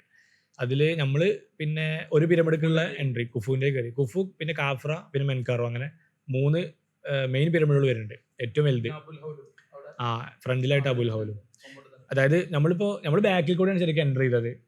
ശരിക്കും അതിന്റെ ഫ്രണ്ട് ഭാഗത്ത് എന്ന് പറഞ്ഞാൽ അബുൽ ഹൗലിന്റെ ആ ഒരു ഭാഗം ഉണ്ടല്ലോ, അവിടെയാണ് ശരിക്കും എൻട്രൻസ്. ഇനിയിപ്പോ മൊത്തത്തിൽ ക്ലോസ് ചെയ്തിട്ട് ഇനി അങ്ങനെ ആക്കാൻ പോവാണ്. നമ്മൾ പോയ സമയത്ത് ആള് പറഞ്ഞിട്ടുണ്ടായിരുന്നു. അതായത് അബുൽ ഹൗല് ഈ ബാക്കിൽ നിൽക്കുന്ന പിരമിഡുകളൊക്കെ സംരക്ഷിക്കുന്നു എന്നുള്ള ആ ഒരു പിന്നെ ആ അർത്ഥമാണ്. അബുൽ ഹൗലിന്റെ മൂക്ക് പൊട്ടിയിട്ടുണ്ടല്ലോ, അത് ശ്രദ്ധിച്ചോ? അബുൽ ഹൗൽ ഉണ്ടല്ലോ, സ്വിങ്സിന്റെ മൂക്ക് പൊട്ടിയിട്ടുണ്ട്. മൂക്കിന്റെ ഇവിടെ ഇങ്ങനെ ഒരു ഭാഗം പൊട്ടിക്കാണ്ടാണ് ഉണ്ടാവുക. അങ്ങനെ അതിൽ കൂടെ പാസേജ് കൂടെ അങ്ങനെ പോയി കഴിഞ്ഞാൽ നേരെ ഫസ്റ്റ് കുഫുവിന്റെ പിരമിഡ്, പിന്നെ അതിന്റെ പുറത്ത് കാഫ്രന്റെ, പിന്നെ മെൻകാറോ, അങ്ങനെ 3 ഉള്ളത്. നമ്മൾ കുഫുവിന്റെ ഉള്ളിലേക്ക് കയറിയില്ലേ, അതിന്റെ ഒരു എക്സ്പീരിയൻസ് എങ്ങനെ ഉണ്ടായിരുന്നു? കുഫുവിന്റെ നമ്മൾ ആ പിരമിഡൊക്കെ നമ്മൾ കയറി. എനിക്ക് പേഴ്സണലായി ചെറിയൊരു പ്രശ്നം ഉണ്ടായി. കാരണം നിങ്ങളൊക്കെ വളരെ ഉഷാറായിട്ട് എന്താ പറയാ നമ്മളെ പിരമിഡിന്റെ ഉള്ളിൽ കയറി. പിന്നെ നമ്മൾ സ്ട്രെയിറ്റ് ആയിട്ട് മേലോട്ട് ഇങ്ങനെ പോകണം. അപ്പൊ മേലോട്ട് പോകുമ്പോൾ കാരണം ഇതിന് ജനവാതിലൊന്നും ഇല്ലല്ലോ, അപ്പൊ അത്ര നമ്മൾ എയറിന്റെ ഒരു നീക്കുമ്പോക്ക് അവിടെ ഇല്ല. അപ്പൊ നമുക്ക് ശ്വാസം കിട്ടാത്തൊരു അവസ്ഥ വരും. അപ്പൊ നമ്മളിങ്ങനെ അതും ഇവരെന്താ വെച്ചാൽ ഈ സയന്റിസ്റ്റുകൾ വളരെ ചെറിയ ഒരു രീതിയിൽ പലകൊക്കെ ഇട്ട് ഉണ്ടാക്കി അങ്ങനെ സ്റ്റെപ്പ് ആയിട്ട് ഉണ്ടാക്കുകയാണ്. അപ്പൊ കുറച്ച് നാൾ കയറിയപ്പോ എനിക്ക് ശ്വാസം കിട്ടില്ല. അപ്പൊ ഞാൻ വിചാരിച്ചത് മിക്കവാറും പോകാൻ ചാൻസ് ഇല്ല, ഞാൻ പെട്ടെന്ന് അറിയാം. കാരണം ശ്വാസം പിന്നെ അത്യാവശ്യം നല്ല വിയർപ്പും. അത് ആക്ച്വലി കൊണ്ട് 2 സ്റ്റെപ്പാണല്ലേ, ഫസ്റ്റ് കൊണ്ട് ഒരു കുറച്ച് കയറിയിട്ട് ഒരു ലാൻഡിങ്, പിന്നെ അടുത്ത ഒറ്റ ലാൻഡിങ്ങിൽ ഏറ്റവും ടോപ്പിൽ. അതായത് നമ്മൾ ഫസ്റ്റ് ഭാഗം നമ്മളിങ്ങനെ കുനിഞ്ഞ് ഇങ്ങനെ പോകണം. നമുക്ക് ശരിക്കും നമുക്ക് വരാൻ പറ്റൂല. അപ്പൊ ഞാൻ കുറച്ച് ഫസ്റ്റ് ആ ഭാഗത്തുള്ള സ്റ്റെപ്പിൽ ഞാൻ കയറിയപ്പോൾ എനിക്ക് വളരെ ശ്വാസം കിട്ടാത്ത അവസ്ഥ. അപ്പൊ നിങ്ങളൊക്കെ പോയി മുന്നോട്ട് പോകുമ്പോൾ ഞാൻ എനിക്ക് ശ്വാസം കിട്ടില്ല. അപ്പൊ അതെന്താ വെച്ച് കഴിഞ്ഞാൽ നമ്മള് അതിന്റെ ഉള്ളിൽ കയറൽ തുടങ്ങി കഴിഞ്ഞാൽ പിന്നെ നിൽക്കാൻ പറ്റൂല. കാരണം ഒരാൾക്ക് നിന്ന് ഗ്യാപ്പ് കൊടുക്കാനുള്ള ഇത്രയുള്ളൊരു ഗ്യാപ്പ് അവിടെ ഇല്ലല്ലോ. അപ്പൊ കയറി തുടങ്ങി കഴിഞ്ഞാൽ ഒറ്റയടിക്ക് ഇങ്ങനെ കയറി എല്ലാവരും മുകളിലെത്തി ലാൻഡ് ചെയ്ത് പിന്നെ അടുത്ത ഒരു സ്ഥലത്ത് പിന്നെയും കുറച്ചൊരു സ്പേസ് ഉണ്ട്. അഷ്റഫിനോട് പറഞ്ഞു എനിക്ക് ശ്വാസം പിന്നെ ആ സ്മെല്ല് വേർപ്പ് അഷ്റഫിനെ പറഞ്ഞു ഇറങ്ങിക്കൂടി. അപ്പൊ ഞാൻ ഇറങ്ങി. അപ്പൊ ഞാൻ ഇറങ്ങി നിൽക്കുമ്പോഴാണ് ഒരു ബ്രിട്ടീഷുകാരൻ വയസ്സായ ഒരു ആളിങ്ങനെ ഉപരി ഉഷാറായിട്ട് വരുന്നത്. പെണ്ണുങ്ങള് വയസ്സായ ആളുകളൊക്കെ. അപ്പൊ 60-70 വയസ്സുള്ള ആളുകള് ഇങ്ങനെ പോകുന്നതിന് പിന്നെ നമുക്ക് എന്തുകൊണ്ട് പോയപ്പോ ധൈര്യം സംഭരിച്ച് കയറി. പിന്നെ ആദ്യം എനിക്ക് തോന്നുന്നത് ഓരോ ഡ്രസ്സിംഗ് ഒക്കെ ഒരു ചൂടിനുള്ള പ്രതീക്ഷയുള്ള ഒരു ഇതിലാണ് വന്നിട്ട് നമ്മൾ കോട്ടൊക്കെ ഇട്ട് പോയതുകൊണ്ട് ഭയങ്കര ഒരു ബുദ്ധിമുട്ടായിരുന്നു. അങ്ങനെ എന്തായാലും മുകളിലെത്തി. മുകളിലൊരാൾ ഡ്യൂട്ടിക്ക് ഉണ്ട്, അയാൾ ശ്രദ്ധിച്ചു. ഒരാൾ ഒരു പോലീസുകാരൻ അതായത് ആ പിരമിഡിന്റെ ഏറ്റവും ടോപ്പിൽ അതിന്റെ മേലെ ഒരു കഫിൻ തന്നെ ഉണ്ടല്ലോ. അതായത് അതിന്റെ ഉള്ളിൽ നിന്ന് ബോഡി എടുത്ത ആ ഒരു സംഭവം എപ്പോഴും വെച്ചിട്ടുണ്ട്. അതിൻ്റെ അടുത്ത് ആൾക്കാർ ഫോട്ടോ എടുക്കണം അങ്ങനത്തെ ഉണ്ട്. വേറെ സംഭവങ്ങളൊന്നുമില്ല. പക്ഷെ ഉള്ളു ഖാലിയാണ് ശരിക്കും, വേറെ ഒന്നുമില്ല. എല്ലാം ഇപ്പം മ്യൂസിയത്തിലേക്ക് മാറ്റിയല്ലോ. അത് നല്ലൊരു അനുഭവമാണ്. കാരണം ഒരു എയർ പാസേജ് ഒന്നുമില്ല, നമ്മൾ ചെറിയൊരു അപ്പൊ എങ്ങനെയൊക്കെ അത് ഉണ്ടാക്കിയിട്ടുണ്ടാവും അത് ആലോചിച്ചു. നമ്മളത് കയറാൻ ഇത്ര ബുദ്ധിമുട്ടിയാണ്. അത് ഏകദേശം ഇത്ര കൊല്ലം മുമ്പ് 2500 വർഷം കേറേണ്ട ഒരു സ്ഥലം തന്നെ സംഭവം അല്ലേ. BC 2500 അതിന്റെ ക്രിയേഷൻ ഉണ്ടാക്കുന്നത്. തുറക്കാൻ വേണ്ടി വളരെ ശ്രമിച്ചു. നമ്മൾ ഹാറൂൺ റഷീദൊക്കെ തുറക്കാൻ ശ്രമിച്ചു. കാലത്തിലെ നമ്മുടെ സുയിത്തിമാമിന്റെ കിതാബ് ഉണ്ടല്ലോ, അഹ്റാം, കിതാബുൽ അഹ്റാമിലെ നമ്മളവിടെ ഉള്ള സമയത്ത് അത് നോക്കിയിട്ടുണ്ടായിരുന്നു. പിന്നെ അതുപോലെ തന്നെ ഇതിൽ നമ്മൾ ഒന്നിനുള്ളിൽ കയറിയാൽ തന്നെ നമുക്ക് ആ ഒരു എക്സ്പീരിയൻസ് ഒരിക്കലും ഒരു ലൈഫ് ടൈം എക്സ്പീരിയൻസ് ആണെന്ന് തന്നെ പറയാം. കാരണം ആ ലാൻഡിങ് കഴിഞ്ഞ് പിന്നെ അടുത്ത് കയറിയിട്ട് പിന്നെ നമ്മൾ ഏറ്റവും ടോപ്പിക്ക് ഇങ്ങനെ ചെറിയൊരു ഹോള് മോരുള്ള സ്ഥലമല്ലേ, അതിനുള്ളിൽ കൂടെ അങ്ങോട്ട് അപ്പുറത്തേക്ക് കുഞ്ഞിന് പോകണല്ലോ. അപ്പോൾ അത് ഭയങ്കര ഇത് തന്നെയായിരുന്നു. കേരളം ഇറങ്ങലും തിരക്ക് കുറവ് തന്നെയായിരുന്നു. കാരണം നമ്മളെ കൂടെ ബാക്കിൽ കയറി കുറെ ടീം ഇറങ്ങിപ്പോയി. ഓർമ്മയുണ്ടോ? ഒരു വൈഫും ഒരു ഹസ്ബൻഡും. ചിലക്കാർക്ക് അത് വലിയൊരു വിഷയം തന്നെ, ശ്വാസത്തിന്റെ ഒരു പ്രശ്നം. ഏകദേശം 23,000 ടോട്ടൽ ഇതുണ്ട് എന്നല്ല പറഞ്ഞത്. ഇങ്ങനെ ഇത് കല്ലുകളൊക്കെ ബ്രിക്സിന്റെ വലിപ്പവും ഓരോന്ന് 1000-1500 കിലോ വരുന്ന കല്ലുകൾ അടിച്ചിട്ടാണ് ഇത് ഉണ്ടാക്കിയത്. അന്നത്തെ കാലത്ത് ഒരു ലിഫ്റ്റിംഗ് ടെക്നോളജി ഒന്നും ഇല്ലാത്ത ഒരു കാലത്ത് എങ്ങനെ ഇത്ര വലിയൊരു സംഭവം ഉണ്ടാക്കി എന്ന് പറഞ്ഞാൽ ഭയങ്കര അത്ഭുതം തന്നെ. ചില ആൾക്കാർക്ക് എനിക്ക് വല്ല ഇതായിട്ട് തോന്നിയില്ല. കാരണം എന്താ പറയുക, ആ എടുത്തുള്ള കല്ലുകളൊക്കെ ആ ഒരു ടൈപ്പ് കല്ലാണ് എനിക്ക് തോന്നിയത്. ഇങ്ങനെ പറയുന്നത് പറയപ്പെടുന്നത്. ഞാൻ അതിനായിട്ട് ഇങ്ങനെ പോണതിന് മുമ്പ് കുറെ സംഭവങ്ങൾ നോക്കിയിരുന്നു. അപ്പൊ അതിലിങ്ങനെ നെയിൽ കൂടെ ഒഴുക്കി കൊണ്ടുവന്നു പറഞ്ഞിട്ടുള്ള അങ്ങനെ കുറെ സംഭവം ഉണ്ട്. പിന്നെ വേറെ തിയറി ഒക്കെ ഉണ്ട്, ഏലിയൻസ് ഉണ്ടാക്കിയെന്ന് പറഞ്ഞിട്ടുള്ള അങ്ങനത്തെ കുറെ വേഗമായിട്ടുള്ള തിയറികൾ കുറെ ഉണ്ട്. പക്ഷെ ഇത് ഭയങ്കര ഇതായി തോന്നി. കാരണം ഇന്നത്തെ കാലത്ത് ഇപ്പൊ ഇത്ര വലിയൊരു സാധനം ഉണ്ടാക്കാന്ന് പറഞ്ഞാൽ അത് ഭയങ്കര അത്ഭുതമായിട്ട് നമുക്ക് ഫീൽ ചെയ്യും. പിന്നെ നമുക്ക് ഒട്ടകം കുതിരമ്പലൊക്കെ കയറി പോയി കഴിഞ്ഞാൽ നമുക്ക് ചെറിയ ചെറിയത് പിന്നെയും ഒരുപാട് എണ്ണം കാണാൻ വേണ്ടി പറ്റും. വലിയൊരു കോംപ്ലക്സ് ആണ് സംഭവം. വലിയൊരു കോംപ്ലക്സ്, കുറച്ച് ഭാഗങ്ങളിൽ നമ്മൾ ആ മെയിൻ പിരമിഡ് നിൽക്കുന്ന ഭാഗത്താണ് നമ്മൾ കണ്ടിട്ടുള്ളൂ.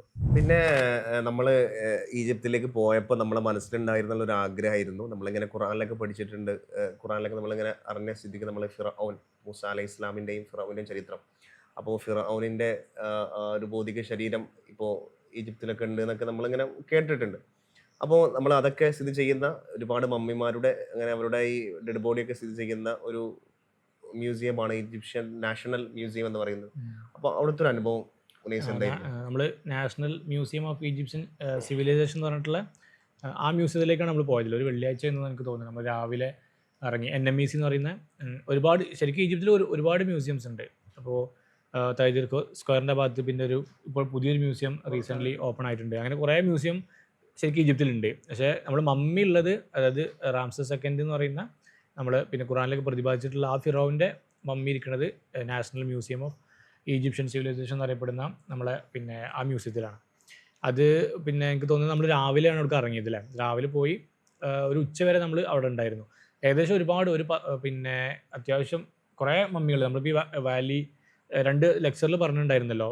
പിന്നെ വാലി ഓഫ് ഇത് കിങ്സും അതുപോലെ തന്നെ ക്വീൻസും മലിക്കാത്തും മലക്കും 2 ഉണ്ടായിരുന്നല്ലോ. ഇവിടെ നിന്നൊക്കെ എക്സ്കവേറ്റ് ചെയ്തിട്ട് ഇവർക്ക് കിട്ടുന്ന ഇതിനെ മമ്മീസിനെ അധികം ഇവർ കൊടുത്തിട്ട് ഇങ്ങനത്തെ മ്യൂസിയത്തിലാണ് വെച്ചിട്ടുള്ളത്. അപ്പോൾ ഫിറോനെ നമ്മൾ ഖുറാനിലൊക്കെ അല്യോമനുനജീക്ക പിന്നെ ബിബദനിക്കൽ തെക്കൂൻ അലിമൻ ഖൽഫക്ക ആയ എന്ന് പറഞ്ഞിട്ടുള്ള ആ ഒരു ആയത്തിലൊക്കെ ഇതാവുന്ന മൂസ നബിൻ്റെ റിലേറ്റ് ചെയ്തിട്ടുള്ള ആ ഒരു ഫിറോ, അതിൻ്റെ ആ ഒരു മമ്മിയും ശരിക്കും നമ്മളെ ഈ NMECയിലുണ്ട്. അവിടെ ഫോട്ടോ എടുക്കൽ ഭയങ്കര സ്ട്രിക്ട്ലി പ്രോഹിബിറ്റഡ് ആണ്. അപ്പോൾ അതുകൊണ്ട് നമുക്ക് ഫോട്ടോ വീഡിയോ അങ്ങനത്തെ സംഭവങ്ങളൊന്നും പറ്റില്ല. ഒക്കെ ഗ്ലാസ്സിലാക്കിയിട്ട് ഇങ്ങനെ വെച്ചിട്ട് നമുക്ക് നടന്നിങ്ങനെ കാണാം. അതിൻ്റെ ഒരു സെറ്റപ്പ് തന്നെ അവർ അങ്ങനെ ചെയ്തിട്ടുള്ളത്.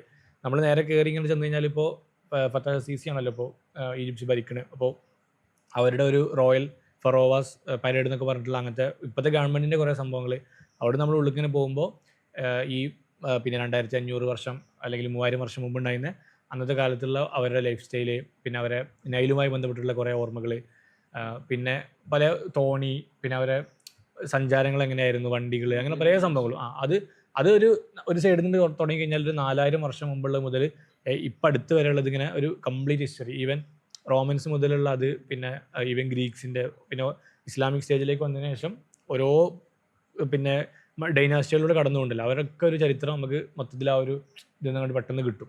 ആ ഒരു രീതിയിലാണ് അത് സ്ട്രക്ചർ ചെയ്തിട്ടുള്ളത്. പിന്നെ നമ്മൾ അണ്ടർഗ്രൗണ്ടിലേക്ക് ഇറങ്ങി കഴിഞ്ഞാലാണ് ഈ മമ്മീസിന് വെച്ച റോയൽ മമ്മീസ് ഹാളിലേക്ക് നമ്മൾ എൻ്റർ ചെയ്യണത്. അതിൻ്റെ ഉള്ളിൽ ഇങ്ങനെ ഒരു സൈഡ് കണ്ട് കയറി കഴിഞ്ഞാൽ ഫുള്ള് മമ്മികൾ തന്നെ. ഓരോ ഇതിൽ പോകുമ്പോഴും ഓരോ അവരുടെ ഫാമിലി ആയിട്ട് ഇങ്ങനെ ഓരോരുത്തർ. അതിൽ ഒരു സെൻട്രൽ ഹാളിലാണ് ഈ ഖുറാനിൽ പ്രതിപാദിച്ചിട്ടുള്ള റാംസസിൻ്റെ നമ്മൾ ബോഡി. പക്ഷെ നമ്മൾ അതിലങ്ങനെ അവിടെ പ്രത്യേകിച്ച് ബോർഡൻ ഏരിയയിൽ ഖുർആനിൽ പ്രതിപാദിച്ച ഇല്ല അങ്ങനെ സംഭവങ്ങളൊന്നും അങ്ങനത്തെ സംഭവം നമ്മൾ ശ്രദ്ധിച്ചിട്ടില്ല. അങ്ങനെ നമ്മൾ അറിഞ്ഞിട്ട് നമ്മൾ അത് മനസ്സിലാക്കി നമ്മൾ അതിനോട് കൂടുതൽ ഇത് ചെയ്തു. അവിടെയാണ് കൂടുതൽ ക്രൗഡ് ഉള്ളത്. പക്ഷെ എനിക്ക് തോന്നുന്നു അവിടെ പ്രത്യേകിച്ച് അങ്ങനെ ഖുർആനിൽ ഇതാ പ്രതിപാദിച്ച അങ്ങനെ സംഭവങ്ങൾ മെൻഷൻ ചെയ്തിട്ടൊന്നുമില്ല. അവിടെ മെൻഷൻ ചെയ്തിട്ടില്ല. ഗവൺമെന്റിന്റെ അതെ അതെ അതെ ഇതിന്റെ ഫണ്ട് ചെയ്യണത് ഭയങ്കര ഒരു ഫുള്ള് ഫെസിലിറ്റീസിലാണ് ഉള്ളത്. അതിനുള്ളിൽ തന്നെ പിന്നെ ഈ ഞാൻ നേരത്തെ പറഞ്ഞില്ലേ ഇപ്പോൾ ഈ ഈജിപ്തോളജിയുമായി ബന്ധപ്പെട്ടിട്ടുള്ള റിസർച്ചും മറ്റൊക്കെ ഉള്ള അതിനുള്ള സെന്റേഴ്സ് ഉണ്ട്. പിന്നെ പുരാതന അവരെ ഒരു ലിപി ഉണ്ടല്ലോ, സ്ക്രിപ്റ്റുകൾ, ആ ഫോട്ടോ ഒക്കെ അവർ പിന്നെ ഇതിൻ്റെ ഉള്ളിലെ കോഫിൻ്റെ ഉള്ളിലൊക്കെ ചിത്രങ്ങൾ വരച്ചു വെച്ചു എന്ന് പറഞ്ഞാൽ അത് വരക്കണ ഇപ്പോഴത്തെ പുതിയ ടെക്നോളജി ഉണ്ട്. ഇത് വെച്ചിട്ട് മെഷീൻ വെച്ചിട്ട് റോബോട്ട് വെച്ചിട്ട് വരക്കുന്ന അതിൻ്റെ സംഭവങ്ങളൊക്കെ അതിൻ്റെ ഉള്ളിൽ നമുക്ക് കാണാൻ പറ്റുന്നുണ്ട്. അപ്പോൾ അത് ഭയങ്കര ഒരു തന്നെയാണ്. നമ്മളെനിക്കോട്ട് അവിടെ നിന്ന് ഇറങ്ങിയിട്ട് നേരെ ജുമസ്കരിക്കാൻ വേണ്ടിയിട്ട് നമ്മൾ അമർവിൻ ഹോസ്പിറ്റലിലേക്ക് പോവുക ചെയ്ത് അന്ന് വെള്ളിയാഴ്ച. അത് ഭയങ്കര എക്സ്പീരിയൻസ് ആയിരുന്നു. പിന്നെ നമ്മൾ പൊതുവേ നമ്മൾ കൈറോ സിറ്റിയിലാണ് കൂടുതലുണ്ടായിരുന്നത്. നസർ സിറ്റിയും അതുപോലെ തന്നെ ഓൾഡ് കൈറോ, ദറാസ ആ ഒരു ഭാഗത്താണ് ഉണ്ടായിരുന്നത്. അപ്പോൾ കൈറോ സിറ്റി എന്നുള്ള നമുക്ക് അത്രയും ഒരു ഏതൊരു മുസ്ലിമിനെ സംബന്ധിച്ചിടത്തോളം ഭയങ്കര ഒരു ഫീലിങ്സ് വരുന്ന ഭയങ്കര ഹിസ്റ്ററി ഉള്ള ഒരു സിറ്റിയാണല്ലോ. അപ്പോൾ സിറ്റി എന്നുള്ള ആ സിറ്റിനെ കുറിച്ചിട്ടുള്ള എന്തൊക്കെയാണ് അവിടുത്തെ ഒരു എങ്ങനെയാണ് അത് ഉണ്ടാക്കി എന്നുള്ള ഓർമ്മകളൊക്കെ എങ്ങനെ വരുന്നത്? ശരിക്കും നമ്മളെ ഈജിപ്തിലേക്ക് മുസ്ലിംസ് വന്ന് ഫസ്റ്റ് തുടങ്ങിയത് ഫുസ്താദ് എന്നുള്ള സ്ഥലമാണ്. ഞങ്ങളെ പള്ളിക്ക് നിൽക്കുന്ന ഫുസ്താദ് ഓൾഡ് കൈറോന്റെ ഏരിയ. പിന്നെ അവിടുന്ന് ശേഷം വരുന്ന രനാശികൾ ഈ മൻസൂരിയ എന്ന് പറഞ്ഞ സ്ഥലത്ത് മാറ്റുന്നുണ്ട്. പിന്നെയാണ് കാഹിറ. നമ്മുടെ ആദ്യം ഫുസ്താദിൽ, പിന്നെ മൻസൂരിയയിൽ, പിന്നെ കാഹിറയിലേക്ക് വരികയാണ് ഇത്. നമ്മുടെ ഈ ഫാത്തിമ ഡൈനാസ്റ്റിയുടെ ഒരു രാജാവായിരുന്ന മൊയ്സ് ലിദീനല്ല, അദ്ദേഹത്തിന്റെ പേരായിരുന്നു അൽ കാഹിർ ലിദീനല്ല. അപ്പൊ അദ്ദേഹത്തിന്റെ ആ ഒരു പേര് വെച്ചിട്ടാണ് കൈറോ എന്നുള്ള. ഇപ്പോഴത്തെ കൈറോക്ക് 2 മുഖങ്ങളുണ്ട്, ഒന്ന് ഓൾഡ് കൈറോയും അതുപോലെ പുതിയ കൈറോ, നെക്രോപോളിസും ഹെലിയോപോളിസും. ഓൾഡ് കൈറോക്ക് നമ്മള് എന്താ ഖറാഫ എന്ന് പറയും. അവിടെ നമ്മള് ഓവർ ബ്രിഡ്ജൊക്കെ പോകുമ്പോൾ നമുക്ക് കുറെ മക്ബറകൾ കാണാൻ പറ്റും. കുറെ വിശാലമായിട്ട് ഫുള്ള് മക്ബറകളാണ്. പിന്നെ മറ്റേത് ന്യൂ കൈറോ, ഫുള്ള് മോഡേൺ വലിയ ബിൽഡിങ്ങുകളും ഇതൊക്കെ വെച്ചിട്ടുള്ള നല്ല കാര്യങ്ങൾ. ഈ ഓൾഡ് കൈറോനെ പറ്റി പറഞ്ഞ സമയത്ത് നമ്മൾ കൊണ്ട് സയ്യിദ് ആയിഷന്റെ ഭാഗമൊക്കെ ഓൾഡ് കൈറോയിൽ വരുന്നതല്ലേ. നമ്മൾ കൈറോന്ന് സാധാരണ ബൈബാനിക്ക് പോകുമ്പോൾ നമ്മുടെ പിന്നെ ഫ്രണ്ട്സിന്റെ റൂമൊക്കെ ഉണ്ടായി അവിടെ പോകുന്ന സമയത്തൊക്കെ നമ്മൾ ഈ സയ്യിദ് ആയിഷ ത്രൂ ആണ് പോവാം. സയ്യിദ് ആയിഷയിലാണ്ട് ഇറങ്ങിക്കഴിഞ്ഞാൽ തന്നെ അവിടെ ഒരു ആകെ ചന്തകളും മറ്റൊക്കെ ആയിട്ടുള്ള അങ്ങനത്തെ ഒരു ഓൾഡ് കൈറോന്റെ ശരിക്കും വൈബ് കിട്ടണമെങ്കിൽ സയ്യിദ് ആയിഷ കൂടെ നടന്നാൽ മതി. അതന്നെ ഓരോ സ്ട്രീറ്റിലും നമുക്ക് മക്ബറകളാണ്. അത് നബി സല്ലല്ലാഹു തങ്ങളുടെ ഈ ഒരു പിന്നെ സെക്കൻഡ് ഉസൈറുല്ലാഹിന് മുതലുള്ള അങ്ങോട്ടുള്ള ഏകദേശം ഫാമിലി മെമ്പേഴ്സ് മൊത്തം വരുന്നത് അവിടെയാണ്. ഇപ്പോൾ ഷാരിയുൽ അഷ്റഫ് അതായത് നമ്മൾ പിന്നെ സയ്യിദ് ആയിഷയിൽ ഇറങ്ങി കഴിഞ്ഞാൽ ശരിക്കും സയ്യിദ് ആയിഷ എന്നുള്ളത് നബിൻ്റെ ജാഫർ അള്ളാഹിൻ്റെ പരമ്പരയിൽ വരുന്ന ആയിഷ അള്ളാഹിനുണ്ട്. ആ ആയിഷ അള്ളാഹിൻ്റെ പേരിലാണ് സയ്യിദ് ആയിഷ എന്നുള്ള ഒരു സിറ്റി തന്നെ ആ ഒരു ടൗൺ വരുന്നത്. അവിടെയാണ് നമ്മൾ സലാഹുദ്ദീൻ ഫോർട്ട് വരുന്നത്. സലാഹുദ്ദീൻ ഫോർട്ടിൽ നമ്മൾ പോയിട്ടുണ്ടായിരുന്നല്ലോ. അതിൻ്റെ ഉള്ളിലുള്ള ഒരു എക്സ്പീരിയൻസ് എങ്ങനെ ഉണ്ടായിരുന്നു? മുഹമ്മദ് അലി പാഷ മസ്ജിദൊക്കെ ശരിക്കും നമ്മൾ സലാഹുദ്ദീൻ അയ്യൂബി ഈ ക്രൂസൈഡേഴ്സ് വരുന്ന സമയത്ത് അവരെ ബ്ലോക്ക് ചെയ്യാൻ വേണ്ടിയിട്ടാണല്ലോ ശരിക്കും കൈറോ സിറ്റിയിൽ വെച്ചിട്ട് അവരെ ബ്ലോക്ക് ചെയ്യാൻ വേണ്ടിയിട്ടല്ലേ സലാഹുദ്ദീൻ ഫോർട്ടൊക്കെ ഉണ്ടാക്കണേ. അപ്പോൾ അതിൻ്റെ ആ ഒരു എക്സ്റ്റൻഷനാണ് ശരിക്കും ഇപ്പോഴത്തെ സലാഹുദ്ദീൻ ഫോർട്ട് എന്ന് പറഞ്ഞിട്ടുള്ള ആ കുന്നിൻ്റെ മുകളിൽ കാണുന്ന ഒരു ഭാഗം. പിന്നീട് എനിക്ക് തോന്നുന്നത് 1900ങ്ങൾക്ക് ശേഷമൊക്കെയാണ് ഉസ്മാനി ഖിലാഫത്തിൻ്റെ ക്ലാസ്സിലൊക്കെ ആയിട്ടാണ് മുഹമ്മദ് അലി പാഷ പള്ളിയൊക്കെ അതിനുള്ളിൽ വരുന്നത് അല്ലേ. നമ്മുടെ തുർക്കിയിലുള്ള ആ ഒരു മോസ്റ്റ് ഹാജിയ സോഫിയ എന്നുള്ള മോസ്റ്റ് അതിൻ്റെ അതേ ഒരു സ്ട്രക്ചറാണല്ലോ സലാഹുദ്ദീൻ പള്ളിൻ്റെ മുകളിൽ നിന്ന് ഇങ്ങനെ കാണാം. അത് എല്ലാ ഭാഗത്തുനിന്നും കാണാം. അതിന് മുകളിൽ കയറി കഴിഞ്ഞാൽ നമ്മൾ അസർ പാർക്കിൽ പോയിട്ടുണ്ടായിരുന്നില്ലേ? അസർ പാർക്കിന് മുകളിൽ നിന്ന് നോക്കുമ്പോൾ ആ പള്ളി രാത്രിയിൽ ആ പള്ളി ഇങ്ങനെ കൈറോയുടെ ഒരു സിമ്പിൾ ആയിട്ടാണ് മുഹമ്മദ് പാഷയുടെ മസ്ജിദ് പള്ളി. അതെ അതെ ആ പള്ളി അതിന്റെ ആർക്കിടെക്ചർ വല്ലാത്തൊരു രസം. ഞാൻ നിങ്ങൾ ശ്രദ്ധിച്ചെന്നറിയാം, അതിന്റെ ഈ എല്ലാ ജനലിന്റെ സൈഡിലൊക്കെ ആയിട്ട് ബുർദ എഴുതി വെച്ചിട്ടുണ്ട്. ബുർദയുടെ എല്ലാ വരികളുണ്ട്. പിന്നെ അതിൻ്റെ ഉള്ളിൽ ലൈറ്റിംഗ് വേറെ തന്നെ ഒരു ഇതാണല്ലോ. ഫുള്ള് ചെയിൻസ് വെച്ചാണ്ട് തൂക്കിക്കാണ്ടുള്ള വരിക. രണ്ട് മിഹ്റാബ് ഉണ്ടായിരുന്നു, ശ്രദ്ധിച്ചിട്ടുണ്ടായിരുന്നു. ഒരു മെയിൻ ഒരു മിഹ്റാബ് ഇങ്ങനെ ഒരു ഇതിലായിട്ട്. പിന്നെ അവിടുത്തെ മിഹ്റാബിനൊക്കെ ശ്രദ്ധിച്ചു. ഡോറുണ്ട്. മിഹ്റാബ് നമ്മുടെ നാട്ടിലത്തെ മിഹ്റാബ് അല്ല, വളരെ നീണ്ട ഒരുപാട് സ്റ്റെപ്പ് കയറാം. അപ്പൊ നമ്മൾ അസർ പള്ളി ആവട്ടെ വേറെ പള്ളിയൊക്കെ ആവട്ടെ മിമ്പർ മിഹ്റാബ് അല്ല മിമ്പർ വളരെ എന്താ പറയുക കുറെ കോണിപ്പടിയുള്ള നീണ്ട. മുഹമ്മദ് അലി പാഷ പള്ളിത്തെ മിഹ്റാബും തന്നെ അന്നത്തെ കാലത്ത് യൂസ് ചെയ്യുന്ന മിഹ്റാബ് തന്നെ ആയിരിക്കും. അപ്പോൾ ആ ഒരു റോയൽ ഇതൊക്കെ കീപ്പ് ചെയ്തിട്ടുള്ള അങ്ങനത്തെ ഒരു ഭയങ്കര ഇതുള്ള മിഹ്റാബ്, ഭയങ്കര ലെങ്ത് ആയിട്ടുള്ള മിഹ്റാബ്. പിന്നെ ചെറിയൊരു സംഭവം അതിൻ്റെ അപ്പുറത്ത് പിന്നെ ഇപ്പം വെച്ചിട്ടുണ്ട്. അതിനുള്ളിൽ മെയിനായിട്ട് ഈ പള്ളി തന്നെയാണ്. പിന്നെ ഫോർട്ടിന്റെ അതിനുള്ളിൽ തന്നെ വരുന്നുണ്ടല്ലേ, ഒരു മൂലയിലായിട്ട് അതിന്റെ കബർ വരുന്നുണ്ടല്ലോ. അത് ഇപ്പം അടുത്ത് ഉസ്മാനി ഖിലാഫത്തിന്റെ ഒരു ഇതിൽ വന്നതല്ലേ. ശരിക്കും ഫോർട്ട് അത്രയും 1180-70-80കളിൽ കൊണ്ട് ആ സമയത്ത് ഉണ്ടാക്കപ്പെട്ടിട്ടുണ്ട് കൈറോനെ സംരക്ഷിക്കാൻ വേണ്ടിയിട്ട്.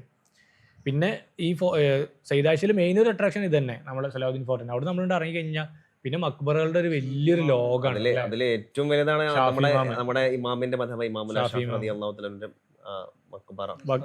വക്കീൽ തങ്ങള്, അതായത് നമ്മളിങ്ങനെ ഷക്കൗത്തു ഇലാ വക്കീഇൻ ആ ബൈത്ത് ഉണ്ടല്ലോ, സുഹൈഫിൽ. അപ്പൊ നമ്മളൊക്കെ തസ്വഫിൽ പഠിച്ച ആ ബൈത്തിന്റെ നമുക്ക് അവിടെ പോകുമ്പോൾ, അതായത് ഷാഫി ഇമാമിന്റെ മക്ബറ സ്ഥിതി ചെയ്യുന്നത് അദ്ദേഹത്തിന്റെ ഉസ്താദായിട്ടുള്ള ഇമാം വക്കീ തങ്ങളുടെ മക്ബറയുടെ ചാരത്താണ്. കുറച്ച് ഡിസ്റ്റൻസ് നടക്കാവുന്നുള്ളൂ. നമ്മൾ 2 വട്ടം പോയിട്ടുണ്ട് അവിടെ. ഫസ്റ്റ് നമ്മൾ വളരെ കഷ്ടപ്പെട്ട് ഒരു വെള്ളിയാഴ്ച ചന്ദ്ര ദിവസം, അപ്പൊ വളരെ കഷ്ടപ്പെട്ട് ഒരു ജുമാ നിസ്കാരത്തിന് അവിടെ എത്തി. ജുമസ്കാരത്തിന് അവിടെ എത്തിയില്ല, ജുമസ്കാരം വേറെ പള്ളി നമ്മൾ നിസ്കരിച്ചു. പിന്നെയാണ് ഇമാം ഷാഫി തങ്ങൾ അവിടെ എത്തുന്നത്. ഇമാം ഷാഫി തങ്ങളുടെ മക്ബറിന്റെ അന്ന് നമുക്ക് വക്കീൽ തങ്ങളെ മക്ബറ ഉണ്ട് നമുക്ക് മനസ്സിലാക്കാൻ പറ്റില്ല. പിന്നെ രണ്ടാമതായി നമ്മൾ പോയപ്പോഴാണ് എന്ത് ചെയ്തത്, നമ്മൾ ഫസ്റ്റ് വക്കീൽ തങ്ങളെ മക്ബറ സിയാറത്ത് ചെയ്തു, പിന്നെ നേരെ ഇമാം ഷാഫി തങ്ങളെ മക്ബറയിലേക്ക് പോയത്. അപ്പോൾ അതെ ഈ വക്കീൽ തങ്ങളെ മക്ബറ ഇപ്പൊ അവിടെ ഒന്ന് കൺസ്ട്രക്ഷൻ വർക്ക് നടക്കാൻ തോന്നുന്നത്, കാരണം അവിടെയൊക്കെ ഒരു റിനിവേഷൻ പ്രോഗ്രാം ഒക്കെ നടന്നുകൊണ്ടിരിക്കുന്നുണ്ട്.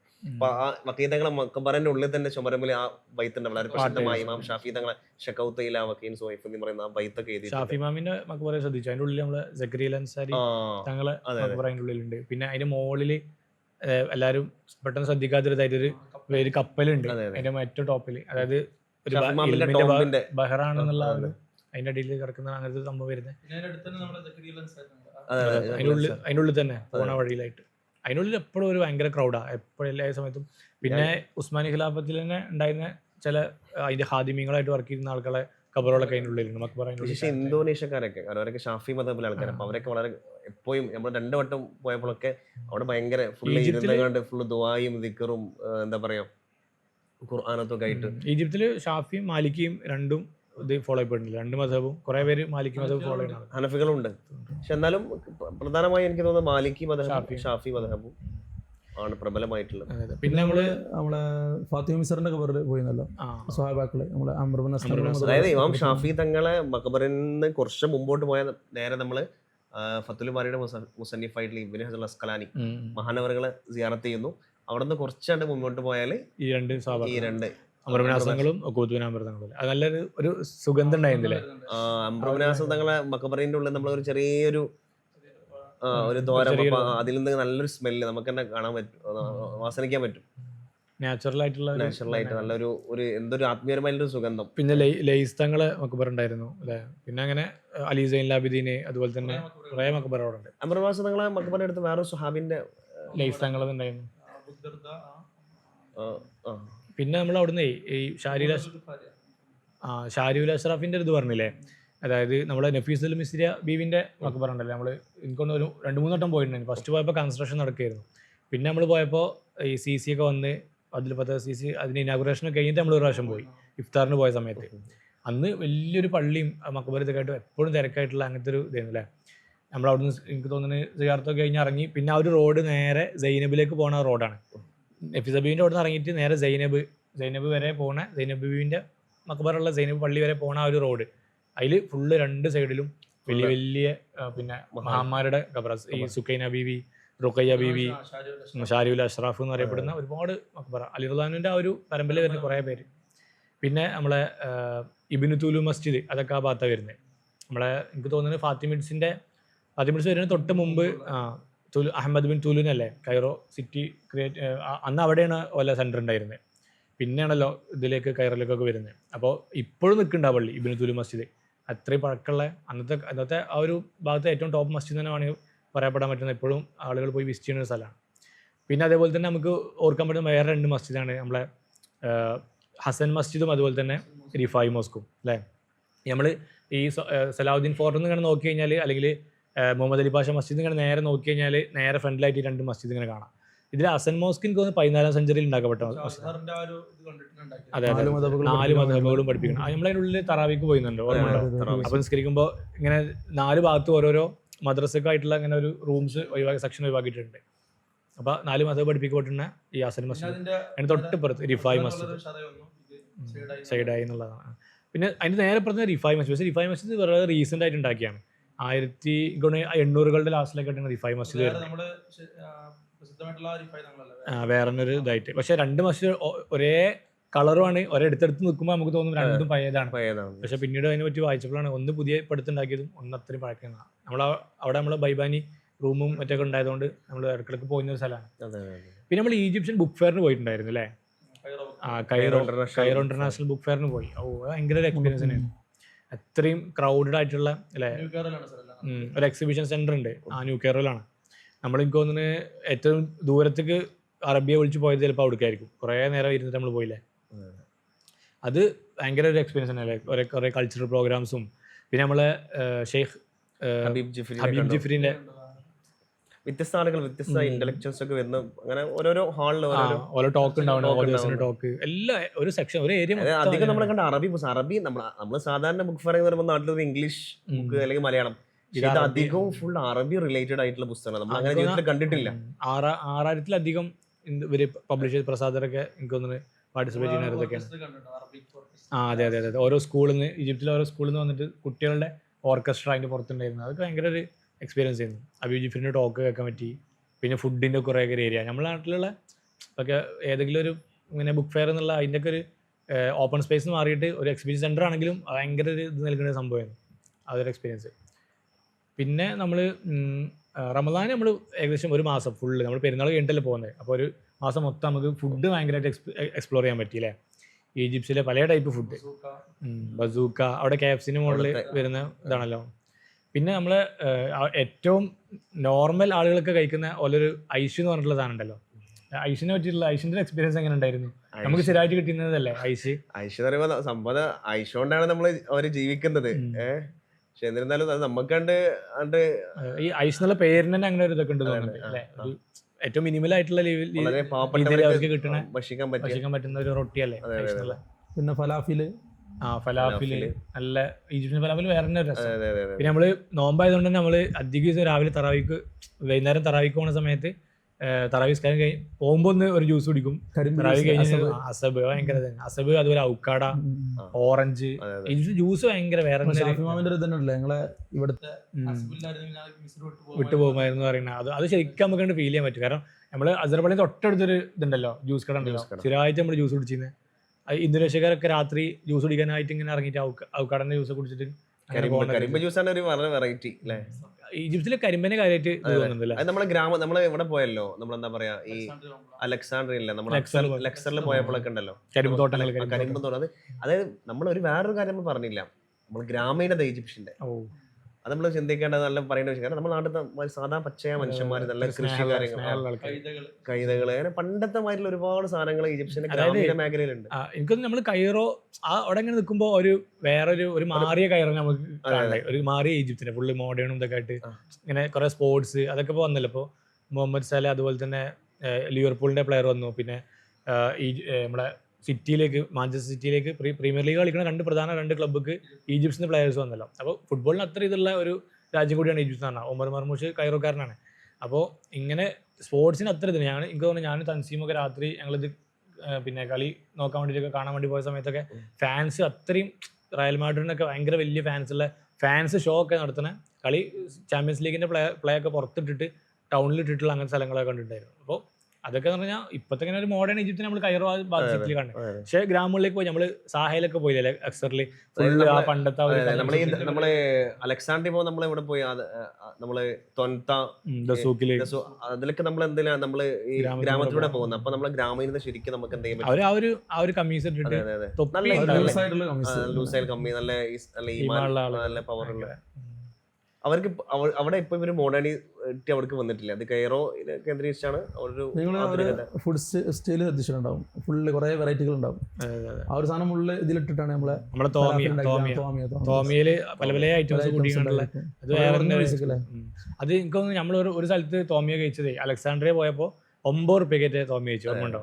ഒരു നാസ്തക്ക് നമ്മൾ ഇറങ്ങുമ്പോൾ, കാരണം നമ്മള് ഫുള്ള് KFC അങ്ങനത്തെ എല്ലാ സംഭവങ്ങളും ഉണ്ട്. പക്ഷെ സ്റ്റുഡൻസിന്റെ ഒരു ഏരിയയിൽ നമ്മൾ ചെന്ന് നോക്കുമ്പോൾ 9 റുപ്യക്ക് അവിടെ തോമിയ എല്ലാവരും ടേസ്റ്റിലൊരു തോന്നി. അതിൽ തന്നെ കോഴിമുട്ടൊക്കെ ഇട്ടിട്ടുള്ള സ്പെഷ്യൽ ആയിട്ടുള്ള ഉണ്ട്. പിന്നെ ബത്താത്തോസ് ഇട്ടിട്ടുള്ള സംഭവങ്ങളുണ്ട്. അപ്പോൾ അത് ഭയങ്കര വേറെ ടേസ്റ്റ് ആയിട്ടുള്ള ഒരു സംഭവം ഫുഡ് എന്ന് പറഞ്ഞാൽ. പിന്നെ കുഷിരി, ഈജിപ്ഷ്യന്റെ മെയിൻ സാധനമാണ് കുഷിരി മിശ്രി. അതൊരിക്കലും മിസ് ചെയ്യരുത് പറഞ്ഞിട്ട് നമ്മൾ ഒരു ദിവസം പോയി കഴിച്ചു. ഓർമ്മ ഉണ്ടോ? ഒരു എരിയുള്ള തക്കാളിന്റെ ഒരു എരിയുള്ള ഒരു വെള്ളം, പിന്നെ ചോറ് വാങ്ങിക്കണ്ട്, മിച്ചറുമാതിരി ചോറ് വാങ്ങിക്കണ്ട്. ഈജിപ്ഷ്യൻ കുഷിരി ഭയങ്കര ഇത് തന്നെ.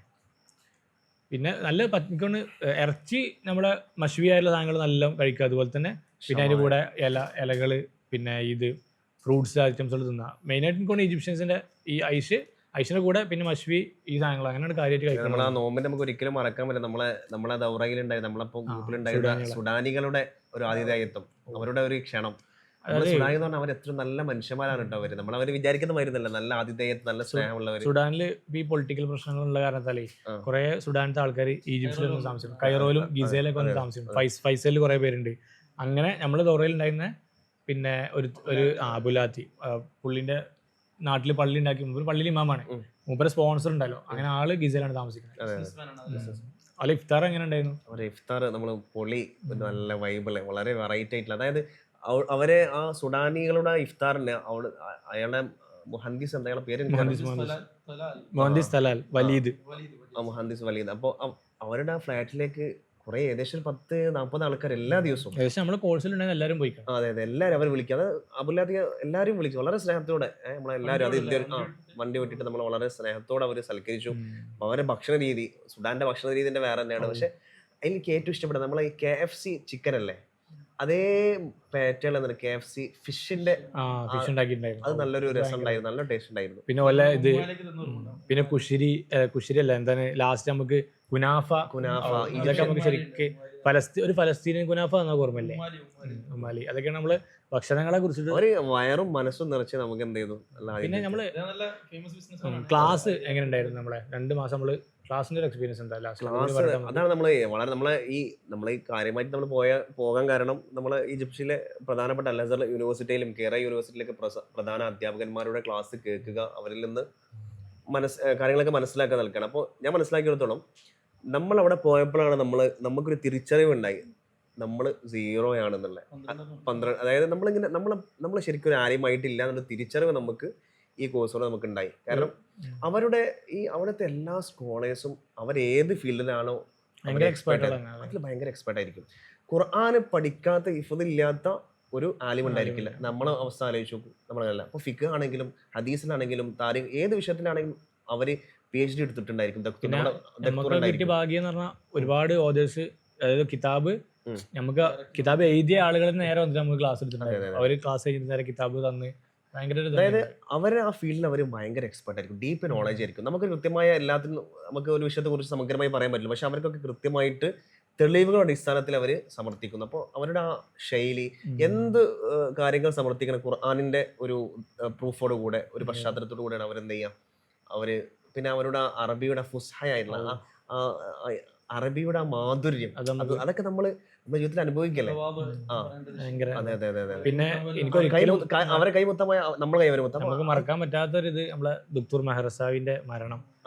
നമ്മളെ അക്കാദമിന്റെ ഹെഡ് ആയിരുന്നല്ലോ നമ്മളെ കോഴ്സിന്റെ അതിന്റെ ഇടക്കാണ് അദ്ദേഹത്തിന്റെ നമുക്ക് സനത് തന്ന് നമുക്ക് കോഴ്സ് സർട്ടിഫിക്കറ്റ് ഒക്കെ അതിന്റെ അദ്ദേഹം നമ്മൾ സനതൊക്കെ തന്നു. പിന്നെ നമ്മളെ എന്താ പറയാ സനത്തിന് അദ്ദേഹം എത്തിയില്ല, കാരണം മൂപ്പര് രോഗിയായിരുന്നു. അപ്പൊ അതിനു മുമ്പ് അൽ അസ്ഹർ മൊത്തം അൽ അസ്ഹറിലെ മെയിൻ ക്യാമ്പസ് ഒക്കെ നമ്മള് അദ്ദേഹത്തോടു കൂടി നമ്മൾ സന്ദർശിച്ചു. പിറ്റേന്നാണ് അദ്ദേഹം ഇങ്ങനെ വഫാത്തായത്. അല്ലാഹു അദ്ദേഹത്തിന് പുറത്തു കൊടുക്കട്ടെ. അപ്പോ നല്ല എന്താ പറയാ ഈജിപ്ഷ്യന്റെ ഒരു പ്രധാന നമ്മളെ യാത്ര ടേക്കൗട്ട് എന്ന് പറഞ്ഞാല് നമുക്ക് എന്ത് കിട്ടിയെന്ന് വെച്ചാൽ നമ്മൾ ഒരുപാട് ഇനിയും പഠിക്കണം, റിസർച്ച് ചെയ്യണം, നമ്മുടെ നോളജ് നമ്മൾ ഇൻക്രീസ് ചെയ്യണം.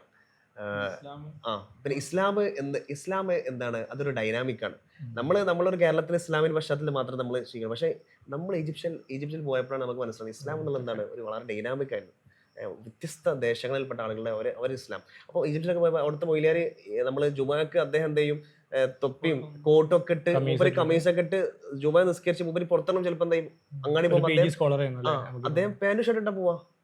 അപ്പോൾ പിന്നെ അതോടൊപ്പം ഈജിപ്ഷ്യൻ അധിക പള്ളികൾ നമുക്കറിയാം, വലിയ വലിയ പള്ളികളൊക്കെ എന്തുണ്ട്, സ്ത്രീകൾക്ക് നിസ്കരിക്കാൻ പ്രത്യേക സൗകര്യം, ഈ വയസ്സായ ആളുകൾക്ക് വേണ്ടിയിട്ട് പ്രത്യേക ഒരു സെക്ഷൻ. പിന്നെ ഖുർആൻ ഓതാൻ വേണ്ടിയിട്ടുള്ള ഒരു പ്രത്യേക രീതിയിലുള്ള മുഹാദറകൾക്ക് വേണ്ടിയിട്ടുള്ള ടാബിള്.